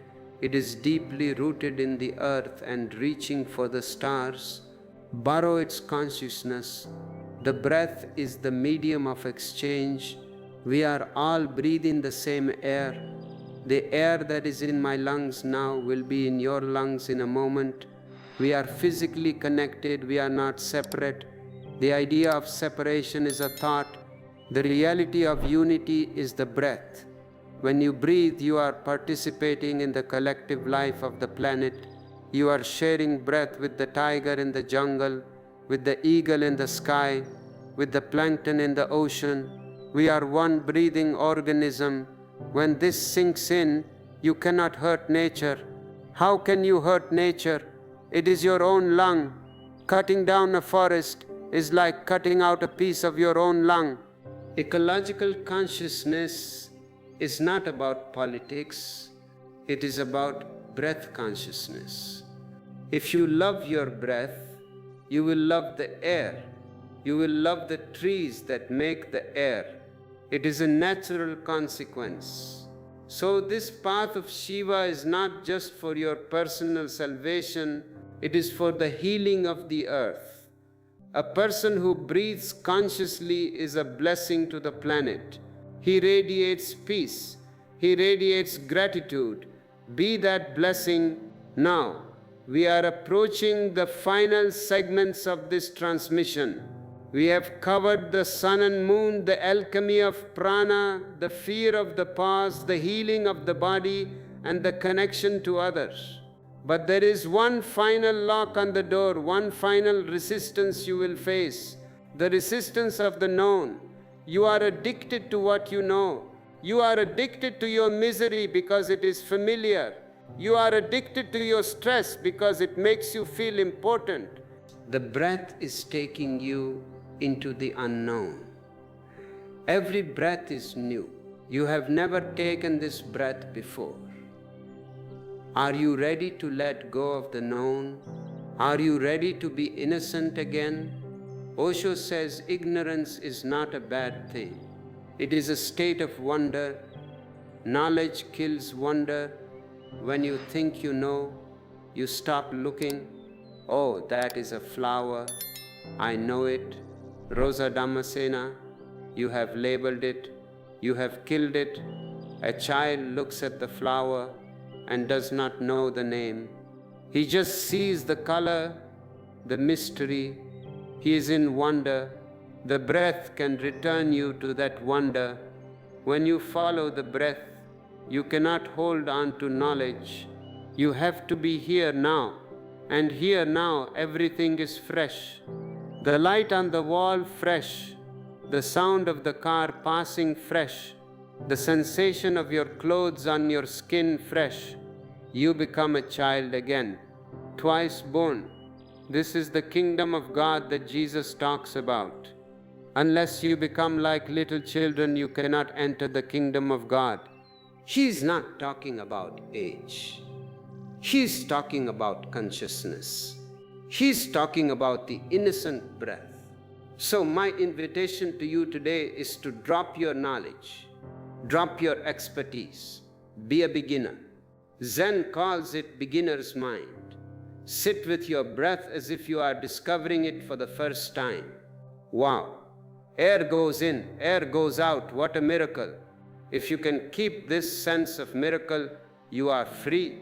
Depression cannot touch you. Boredom cannot touch you. You are alive to the mystery, and the mystery is bottomless.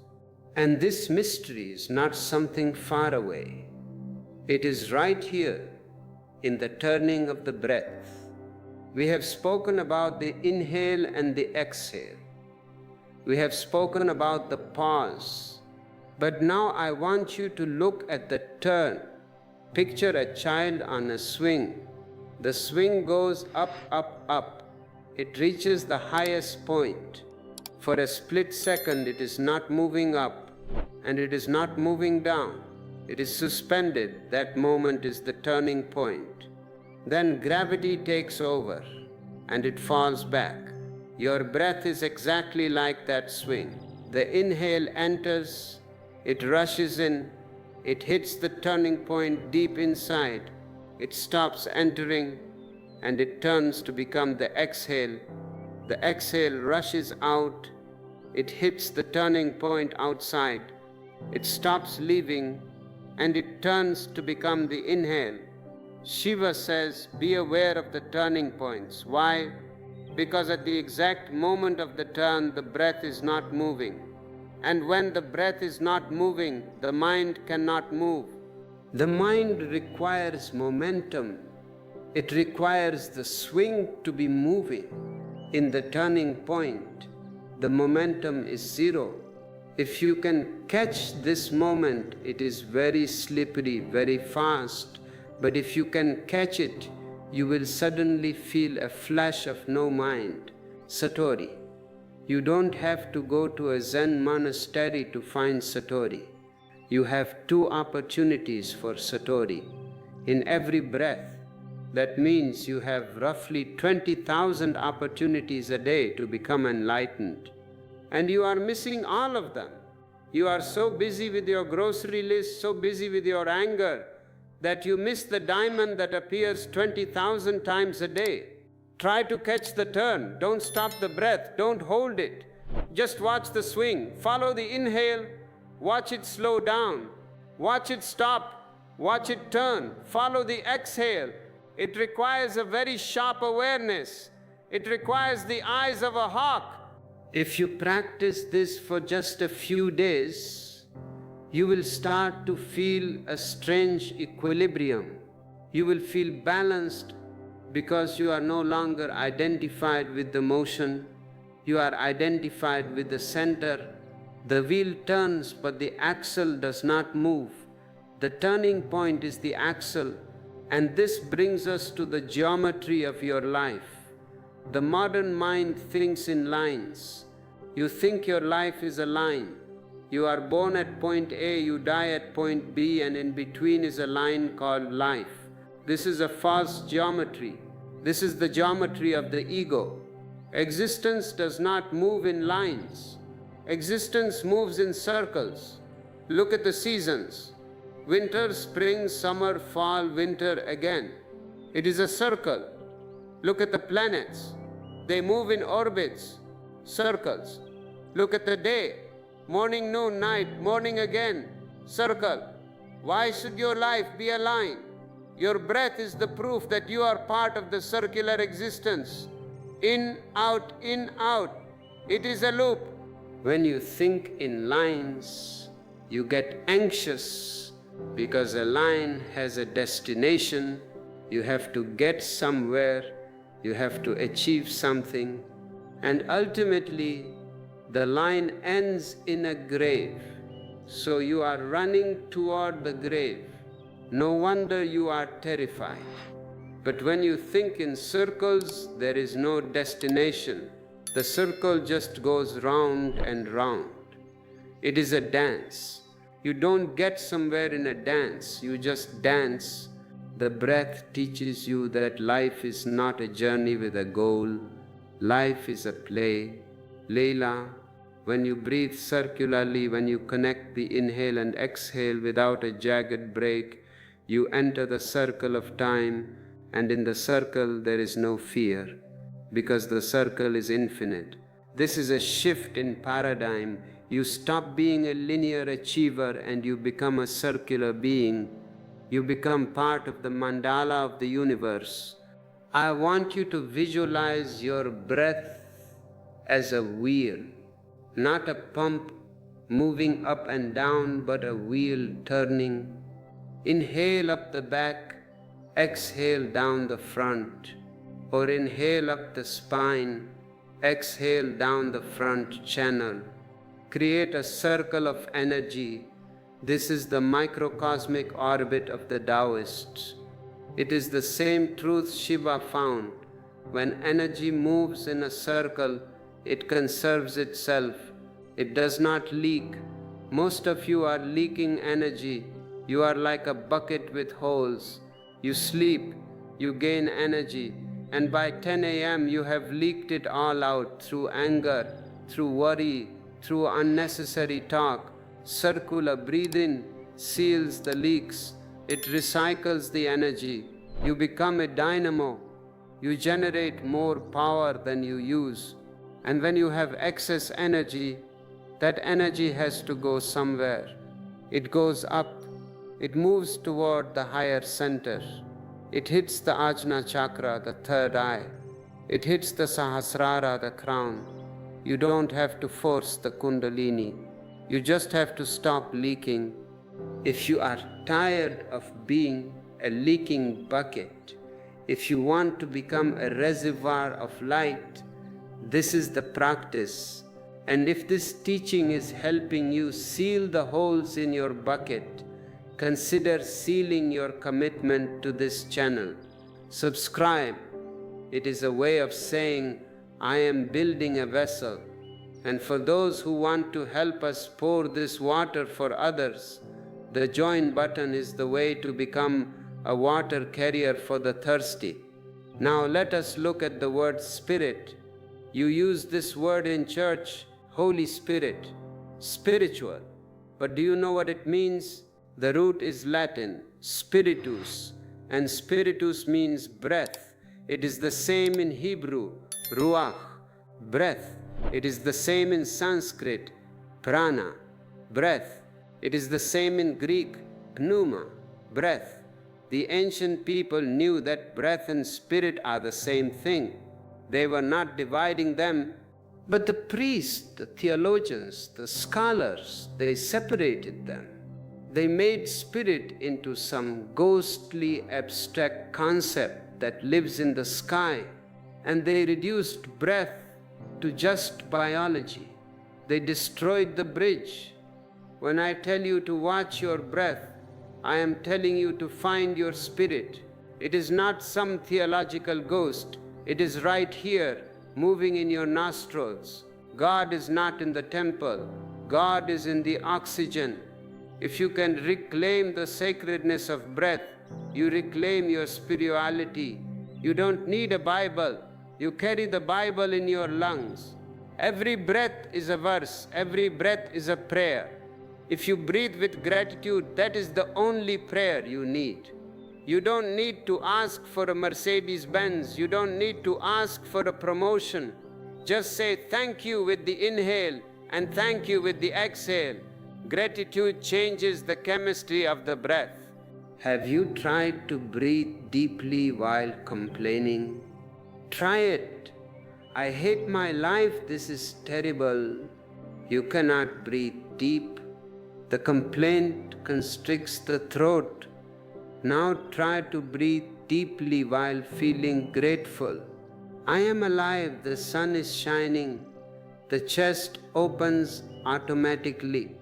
So the quality of your breath dictates the quality of your prayer. A shallow breather cannot pray. His prayer will just be words. A deep breather lives in prayer. His very presence is a benediction. And this brings us to the art of dying. I told you that you are afraid of the pause because it feels like death. But I want to tell you, death is not the enemy. Death is the other half of the circle. You cannot have day without night. You cannot have summer without winter. You cannot have inhale without exhale. Why are you so afraid of the exhale? The exhale is the art of letting go. It is the art of relaxation. If you cannot exhale fully, you cannot relax. You are holding on to carbon dioxide. You are holding on to toxicity. Modern society is constipated, not just in the bowels but in the lungs. We are constipated breathers. We hold in, we accumulate, we want to gather more money, more knowledge, more air. We don't want to give anything back. But life is a balance. If you take, you must give. The inhale is taking from the universe. The exhale is giving back to the universe. It is a constant exchange. It is a love affair. If you only want to take, you become a tumor. A cancer cell is a cell that only takes, it does not give, and eventually it kills the host and kills itself. Don't be a cancer on the earth. Learn to give. Learn to exhale completely. Squeeze the lungs gently. Push out the last atom of stale air. Enjoy the emptiness. In that emptiness, you are making space for the new. If your house is full of old furniture, you cannot bring in the new furniture. If your mind is full of old thoughts, God cannot enter. If your lungs are full of old air, prana cannot enter. Empty yourself. Be empty. Be hollow. Osho says, become a flute. If the flute is full of mud, you cannot play music on it. It must be hollow. The air must pass through freely. You are the flute of Krishna. You are the flute of existence. But you are full of the mud of your ego, your opinions, your judgments. I am a Democrat. I am a Republican. I am Catholic. I am Hindu. This is all mud. Clean the flute. Breathe out the ideologies.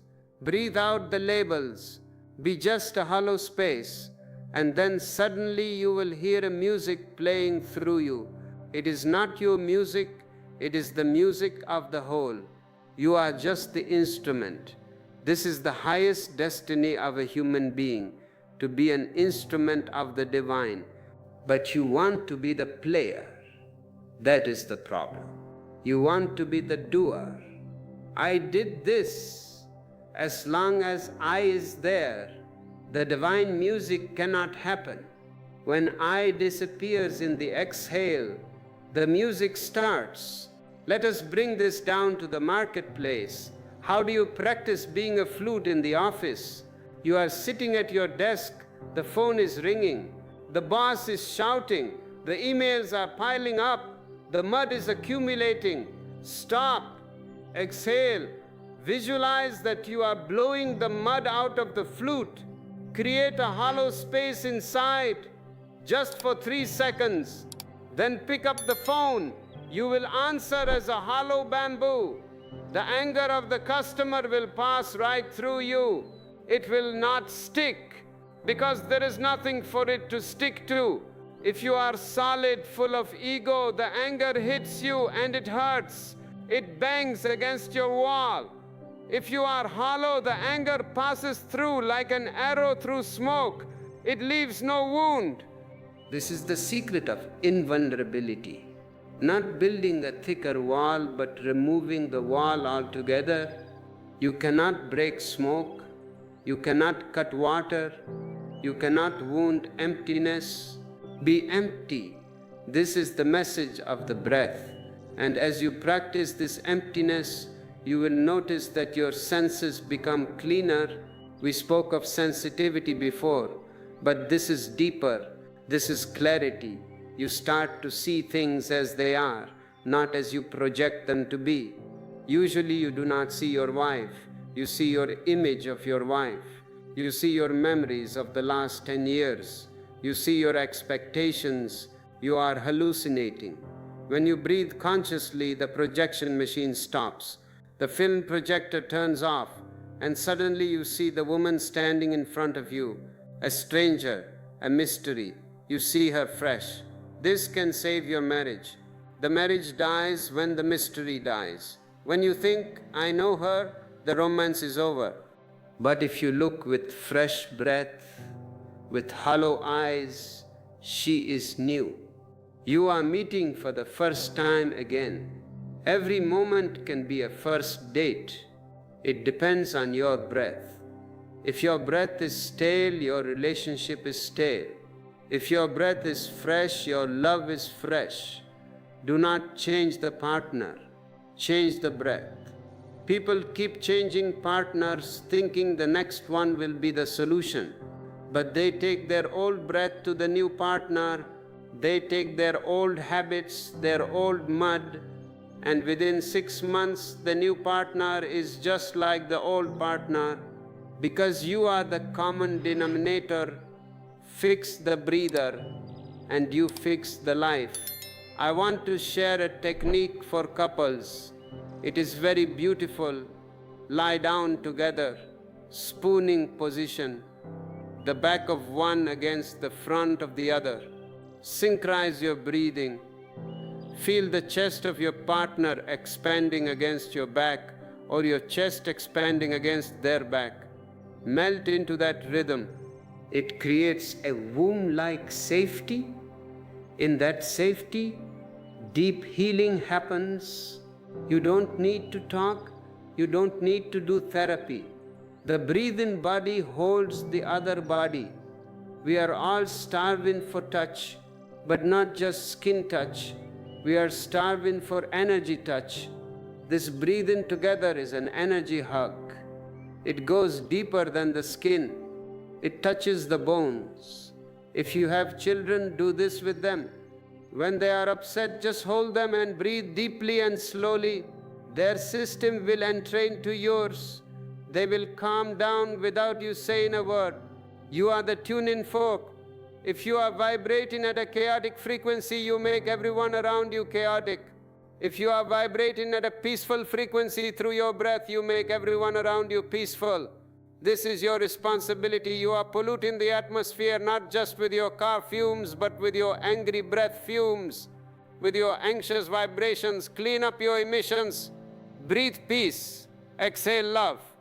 It sounds like a cliche, but it is physics. What you put out, you create. Now a word about the third eye breath. This is an advanced visualization from the Vijayampire of Tantra. Shiva says, imagine the breath is not entering through the nose, but through the point between the eyebrows. Close your eyes, focus your attention on the third eye point. Visualize that you are inhaling light through that center, pulling it deep into the brain, and exhaling smoke through that center.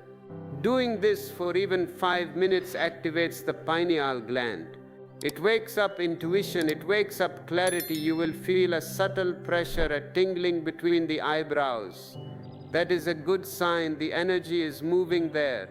When the third eye opens, you see the invisible. You understand the unspoken. You see the unity behind the diversity. The two eyes see duality, this and that, good and bad. The third eye sees unity. Everything is one. The breath is the key to opening this eye. But do not be greedy for powers. Do not do this to read minds or predict the lottery. If you do it for greed, it will not work. The ego blocks the door. Do it for clarity. Do it to see the truth. Truth is not always comfortable, but it is always liberating. If you are ready for the truth, if you are tired of the comfortable lies, this path is for you. And if you are walking this path, let us know. Click the like button as a signal of your courage. Subscribe to join the caravan of truth seekers. And if you have found treasure here, share a coin through super thanks or join. It keeps the caravan moving. We are reaching a point where we must discuss the silence that comes after the practice. You do the breathing, you watch the inhale, the exhale, the turn. You balance the sun and moon. And then you stop. You drop the technique. You just sit. This is the most important part. The technique is just a boat to cross the river. Once you cross the river, You leave the boat. You don't carry the boat on your head. Many people get addicted to the technique. They are always doing pranayama. They are always huffing and puffing. That is just another form of doing. The goal is being. So after 20 minutes of conscious breathing, drop it. Let the breath do whatever it wants. And you will find that the breath has become very, very subtle, almost invisible. And in that space, meditation happens. You don't do meditation. Meditation is like a flower that blooms when the soil is prepared. The breath work is the gardening. It is pulling the weeds, tilling the soil, watering the ground. But the flower comes from the beyond. You cannot force it. You can only invite it. Sit in that invitation. That silence after the practice is the taste of your own nature. It is who you were before you were born. It is who you will be after you die. It is the face of God. And you don't have to look up to the sky to see it. You have to look in. The kingdom is within you. The breath is the key to the gate. Turn the key, enter. Do not stand outside complaining that it is cold. Enter the palace. It is your palace. You are the king who has forgotten his throne and is sitting on the steps begging for pennies. Stand up. Take a deep breath. Reclaim your throne. This is the message of Shiva. You are Shiva. You are just pretending to be a small, frightened human being. Stop the pretense. Breathe like a god. When you breathe like a god, you live like a god. You walk with dignity. You speak with truth. You love with abundance. It is all waiting for you, just one breath away. But to reclaim this throne, you must understand the nature of the usurper. The usurper is your ego, and its primary weapon is time, and the breath is the only thing that exists outside of psychological time. Think about this. You can think about the past, you can think about the future, but you cannot breathe in the past and you cannot breathe in the future. Have you ever tried to save a breath for tomorrow? Have you ever tried to breathe yesterday's air? It is impossible. The breath is always now. This is why the ego is so uncomfortable with the breath. The ego lives in the dead past or the imaginary future. The breath pulls you ruthlessly into the living present. And in the present, the ego cannot survive. This is the conflict. You want to be someone. You want to have a history, a story, a biography. I am a doctor. I suffered this trauma. I achieved this award. That is your biography. That is your past. The breath has no biography. It is innocent. It enters you fresh with no memory of who you were a second ago. If you stay with the breath, your biography begins to dissolve. You forget who you are. You forget your name. You forget your status. You become just a vibrating phenomenon of life. This is terrifying for the fake personality. It feels like you are losing your mind. But I say to you, lose it. It is not worth keeping. It is a disease. Lose your mind and come to your senses. Come to your breath. When you drop the biography, you enter the geography of the soul. You are no longer a person, you are a presence. And presence has a fragrance. When a flower blooms, it releases fragrance. It does not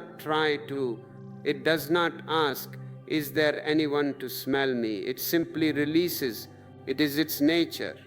When a human being breathes consciously, when he drops his past, he releases a fragrance. We call it vibes or aura, but the ancient word is Buddha field. You create a field of energy around you. Anyone who enters that field will feel a sudden shift. They will feel peaceful or they will feel agitated depending on their own resistance, but they will not remain indifferent. You become a catalyst. This is the function of the master. The master is simply a person who has learned to breathe as the universe. He has no personal breath. He has surrendered his lungs to the total. And when you sit with the master, what is called satsang, what are you doing? You are tuning your chaotic breath to his rhythmic breath. You are tuning your small instrument to his vast orchestra. You don't need to understand his words. The words are just toys to keep your mind busy so your being can drink the energy. The real work happens in the silence, in the gap, in the shared breath. If you can find someone who is more settled than you, more grounded than you, just sit with them, breathe with them. It is the fastest way to learn. It is transmission. And if you cannot find a living master, breathe with the sun, breathe with the stars. They are the original masters. They never forgot how to be. Now I want to take you into the danger zone, the zone of kumbhaka, retention. We spoke of the pause between breaths as a natural occurrence, but the yogis discovered that you can extend this pause. You can voluntarily stop the breath. Shiva says, when the breath is retained, the mind stands still. Try this carefully. Take a deep inhale, fill the lungs, and then stop. Do not exhale. Hold it. Feel the pressure building. Feel the panic rising. That panic is the ego facing its own death. Hold it a little longer. In that retention, thinking becomes impossible. The brain needs the movement of breath to generate thoughts. When the movement stops, the generator stops. Sudden silence. But be warned, do not force it to the point of violence. The moment you feel struggle, exhale, then try the opposite. Exhale completely. Push all the air out and stop. Do not inhale. This is the void retention. It is even more powerful because when the lungs are empty, you are near death.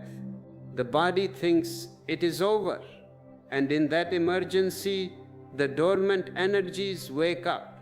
The survival instinct transforms into spiritual awakening. Stay in that empty space for a few seconds.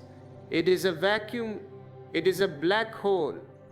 And in that black hole you can find God. God is not a person. God is that vacuum from which everything comes and into which everything returns.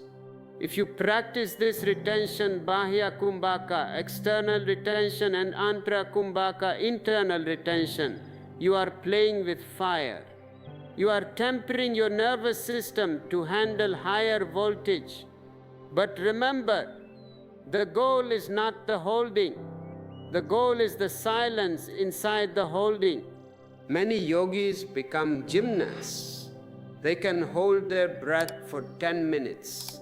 They bury themselves underground. That is just a circus. That is not spirituality. The point is not how long you hold it. The point is, are you aware of the stillness while you hold it? 1 second of conscious retention is valuable. 10 minutes of unconscious struggle is stupid. Don't be a performer, be a witness. And as you experiment with this stopping, you will realize something profound about death itself. What is death? Medical science says death is when the breath stops and does not return, the final exhale. So if you can voluntarily stop the breath and remain aware, you are practicing dying. You are visiting the territory of death and coming back. And if you visit death every day, the fear of death disappears. You know the terrain. You know that when the breath stops, you do not stop. The witness continues. This is the victory over death, Mrityunjaya. The person who is afraid of death is the person who clings to the breath. The person who knows he is not the breath can let it go with a smile When your final moment comes, and it will come if you have practiced this Shiva breath, you will not panic, you will not grasp for the oxygen mask, you will observe the breath slowing down, you will observe the final exhale, you will observe the pause, the eternal pause, and you will move into that pause with curiosity, with wonder. You will die like a king, not like a victim. This is the ultimate test of your life. How you die proves how you lived. If you lived unconsciously, you will die screaming. If you lived consciously, breathing fully, you will die celebrating. But you do not have to wait for the end. You can die to the past every moment. Exhale the past, it is dead. Inhale the future, it is life. Be a continuous process of renewal. This brings us to the concept of rebirthing. There are therapeutic techniques called rebirthing, where you breathe in a continuous rhythm, no pause between inhale and exhale. It creates a circle of fire. If you breathe like this, fast, deep, circular, without gaps, for 40 minutes you will enter an altered state of consciousness. Your body may start to tingle, your hands may cramp, tetany. Do not worry, it is just energy clearing the blockages. In that state, you can access memories from your childhood, even memories from your birth. The trauma of coming out of the womb.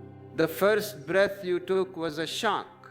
You came from water into air.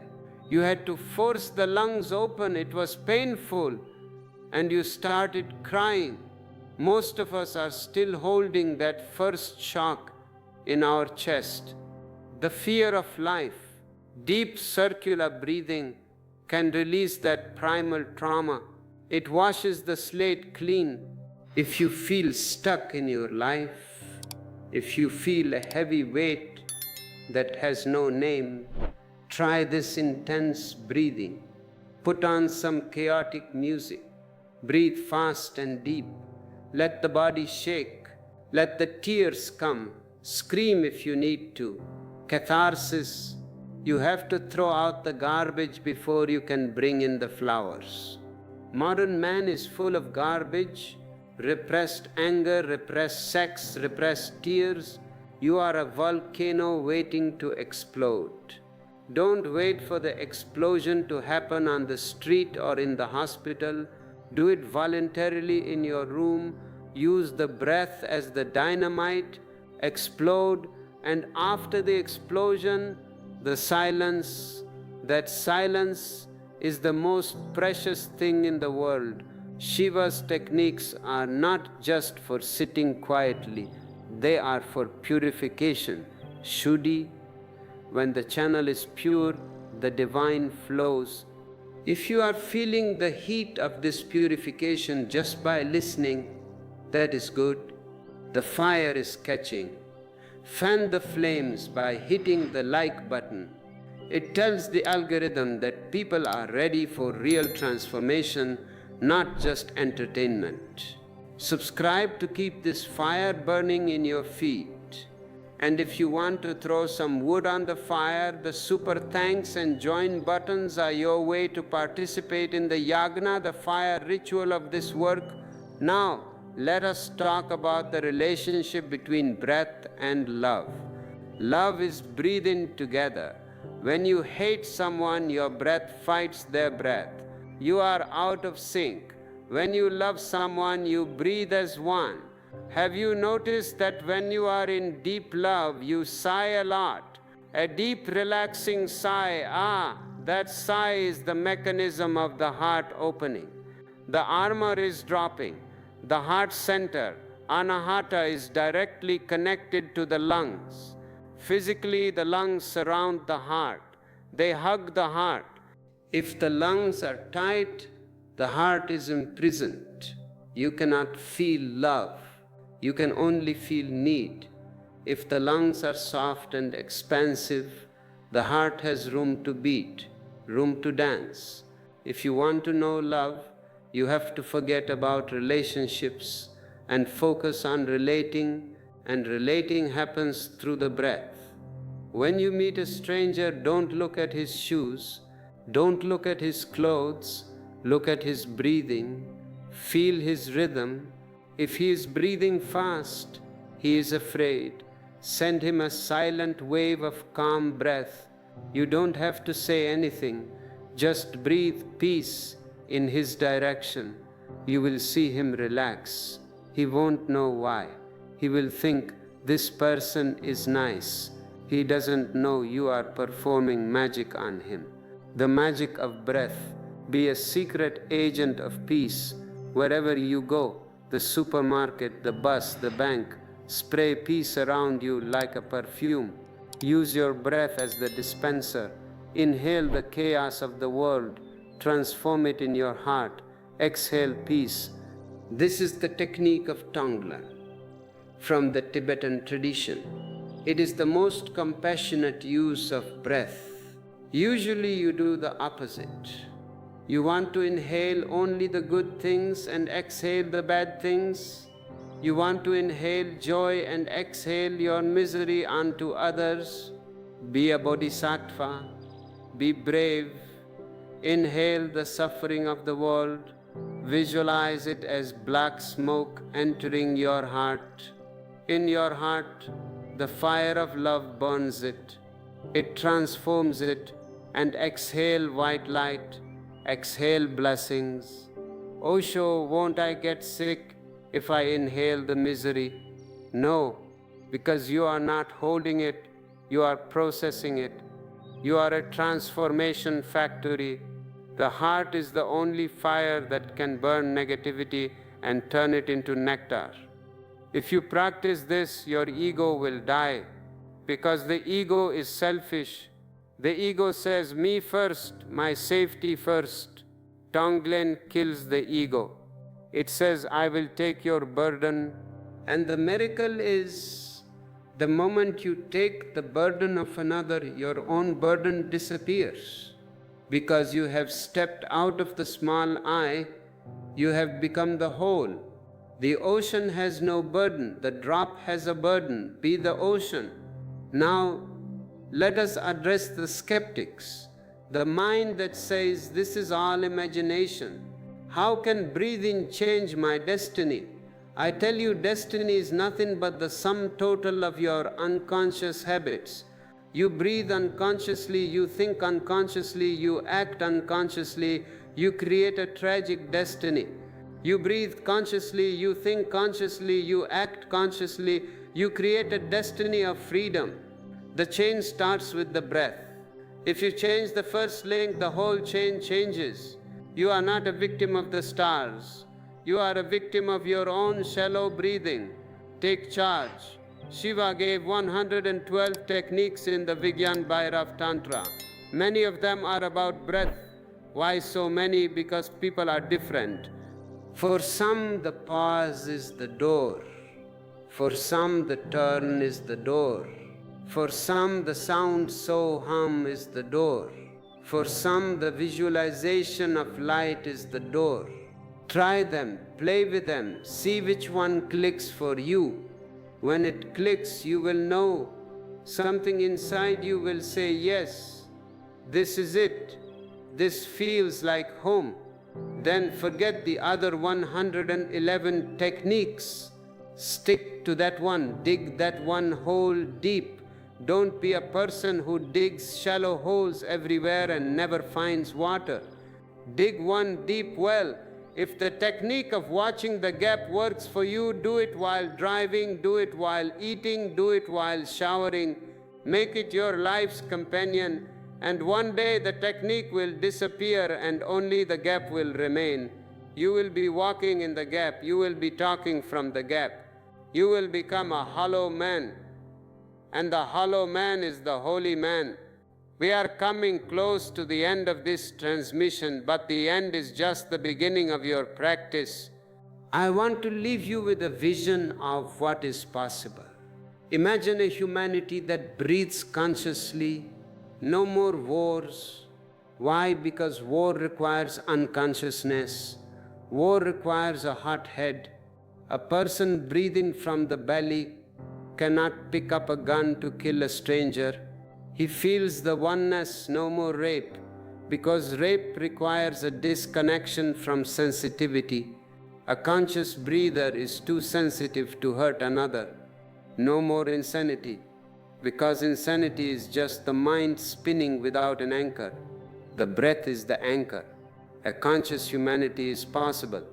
But it starts with you. Don't wait for the politicians to change the world. They are the most unconscious people of all. They are breathing power, not peace.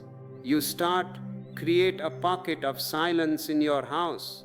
Create a pocket of silence in your workplace. Let your breath be the revolution. It is a silent revolution. No slogans, no flags, no protests. Just millions of people inhaling and exhaling with awareness. This is the only hope for this planet. We are on the brink of destruction. The ecology is dying. The nuclear weapons are ready. We are behaving like suicidal maniacs. Why? Because we have lost contact with the life force. Reconnect. The cord is right there under your nose. Grab it, pull yourself out of the nightmare of history and into the awakening of the now. And do not be serious about it. Sincerity is needed. Seriousness is a disease. Be playful. Treat your breath like a toy. Play with it. Enjoy it. Dance with it. If you can laugh while you breathe, you are getting closer to God. Laughter is the highest prayer. Have you noticed when you laugh really hard, really deep, a belly laugh, the thinking stops. You cannot think and laugh at the same time. Laughter is a breathing technique. It is a forced exhalation from the hara. Ha, ha, ha. It cleans the lungs. It shakes the energy blocks. It opens the heart. So, if you cannot do the complicated techniques, just laugh. Wake up in the morning and laugh for 5 minutes for no reason, just because you are alive, just because the cosmic joke is so funny. That laughter will set the tone for your breath all day long. And if you cannot laugh, smile. The inner smile of the Taoists. Smile into your lungs. Visualize your lungs smiling. Smile into your heart. Smile into your liver. It sounds crazy, but try it. The organs respond. They have intelligence. If you frown at your liver by drinking alcohol, by being angry, it shrinks. If you smile at it, it expands. Be kind to your biology. It is the temple where you reside. Shiva does not deny the body. Tantra does not deny the body. It says the body is the vehicle. Keep it clean. Keep it tuned. Keep it fueled with high quality breath. Then the journey is smooth. Now, as we prepare for the final dissolve, I ask you to check your state right now. Has your breath slowed down during this talk? Do you feel a little more settled? Is the mind a little quieter? If the answer is yes, then the transmission has happened. You have received the seed. Now, it is your duty to water it.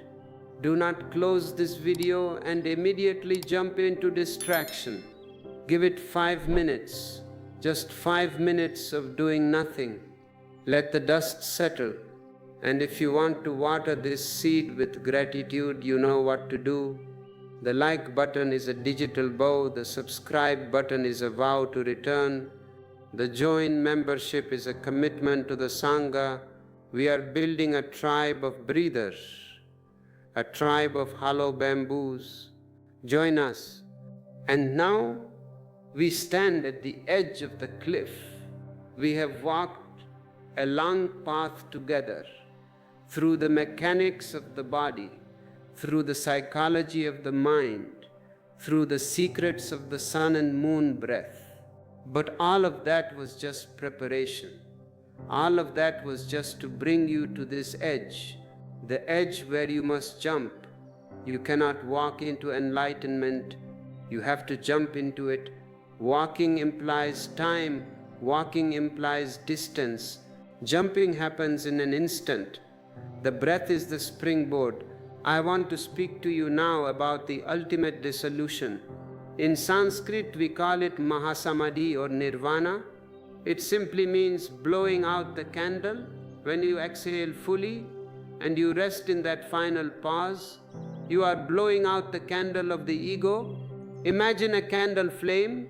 It has a shape, it has a color, it casts a shadow. That is your personality, that is your me. I am this, I am that. Then a wind comes and blows it out. Where did the flame go? Did it go north? Did it go south? Did it go into the non-existent? No, it simply dissolved into the universal energy. It became one with the whole. It lost its definition, but it gained infinity. This is what happens when you truly surrender to the breath. You lose your definition, you stop being a person, and you become a presence. The modern world is obsessed with finding yourself. Everyone is looking for their identity. Who am I? I say to you, stop looking for yourself. You are the problem. The more you find yourself, the more miserable you will be. Because the self is a knot. It is a tension. Dissolve yourself. Lose yourself in the breath. When the dancer is lost in the dance, there is beauty. When the breather is lost in the breath, there is divinity. This is the great paradox of the spiritual life. You have to disappear to be real. You have to be nothing to be everything. Are you ready to be nothing?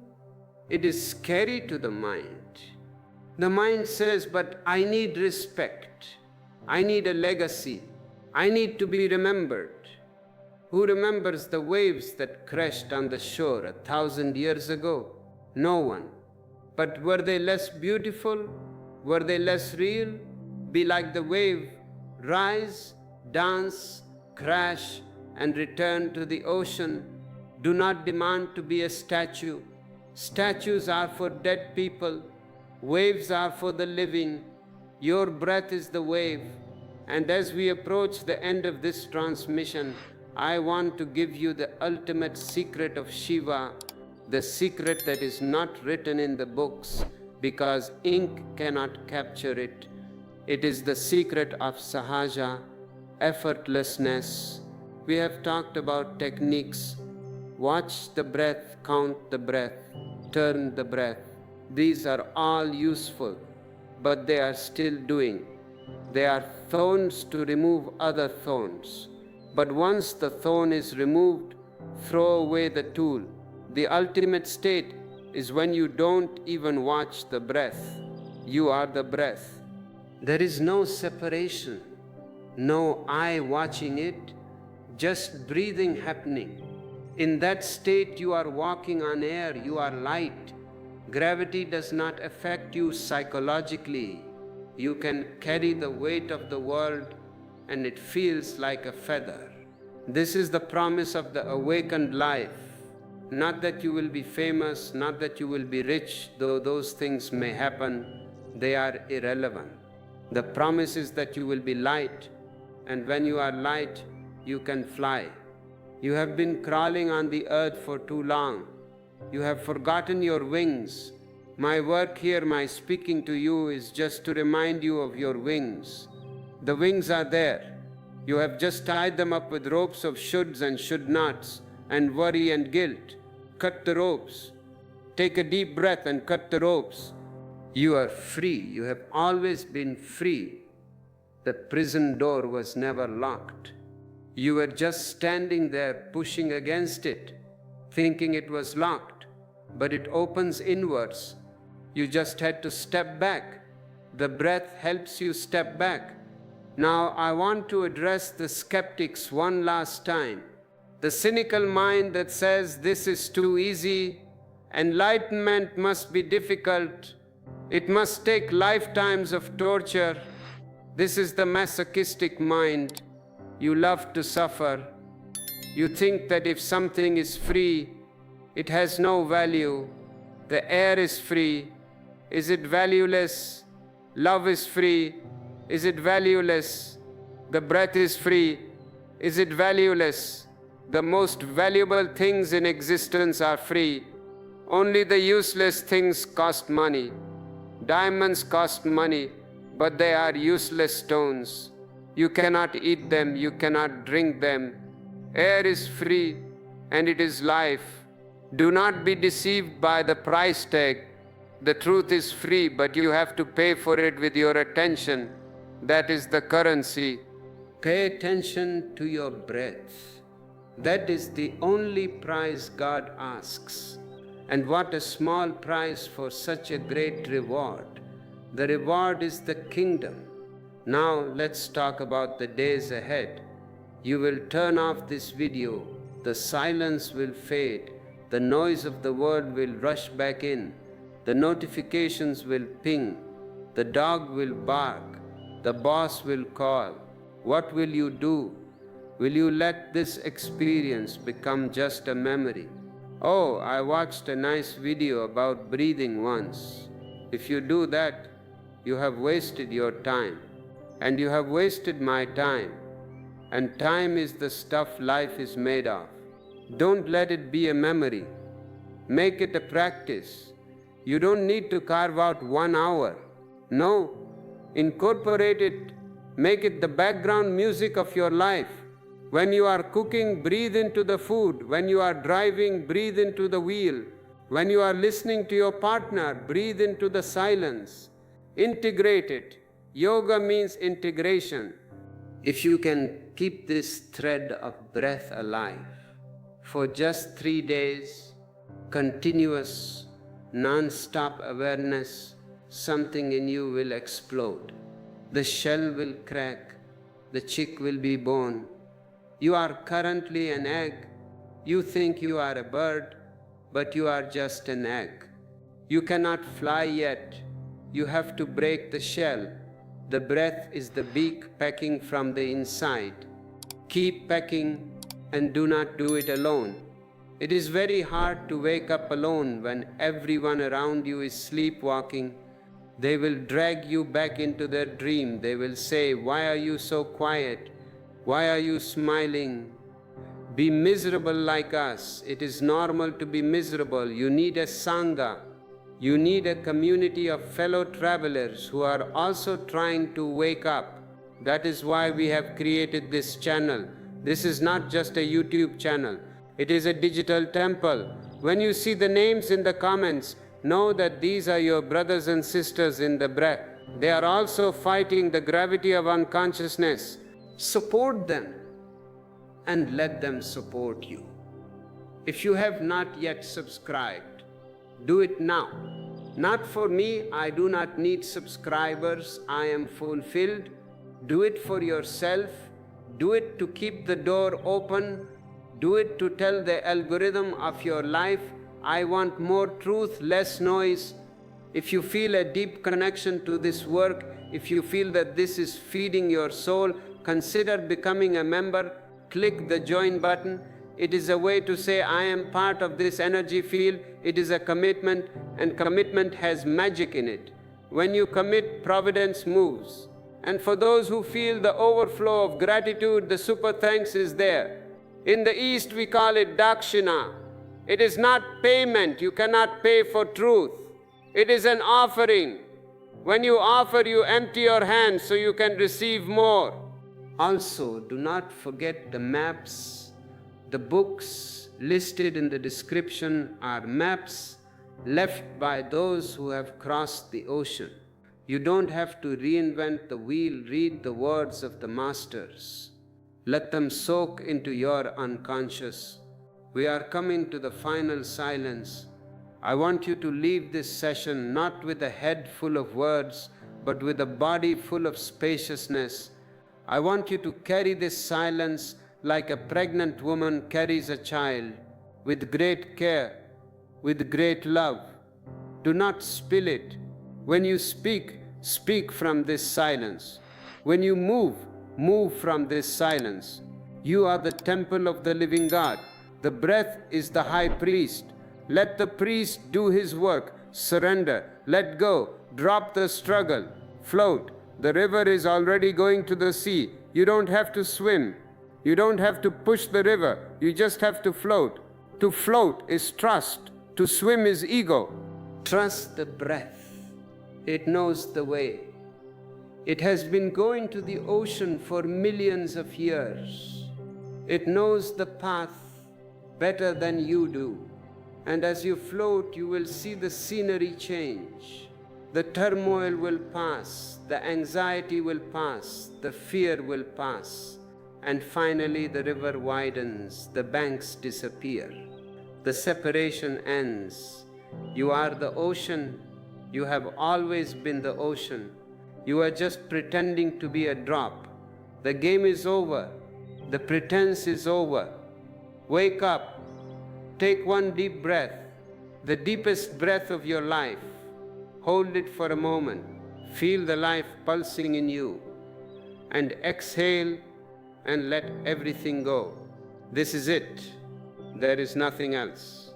Just this. Here, now, forever. If you are still here, in this silence, you know what to do. Walk gently, speak softly. The world is fragile and you are vast. Be the light. Start now.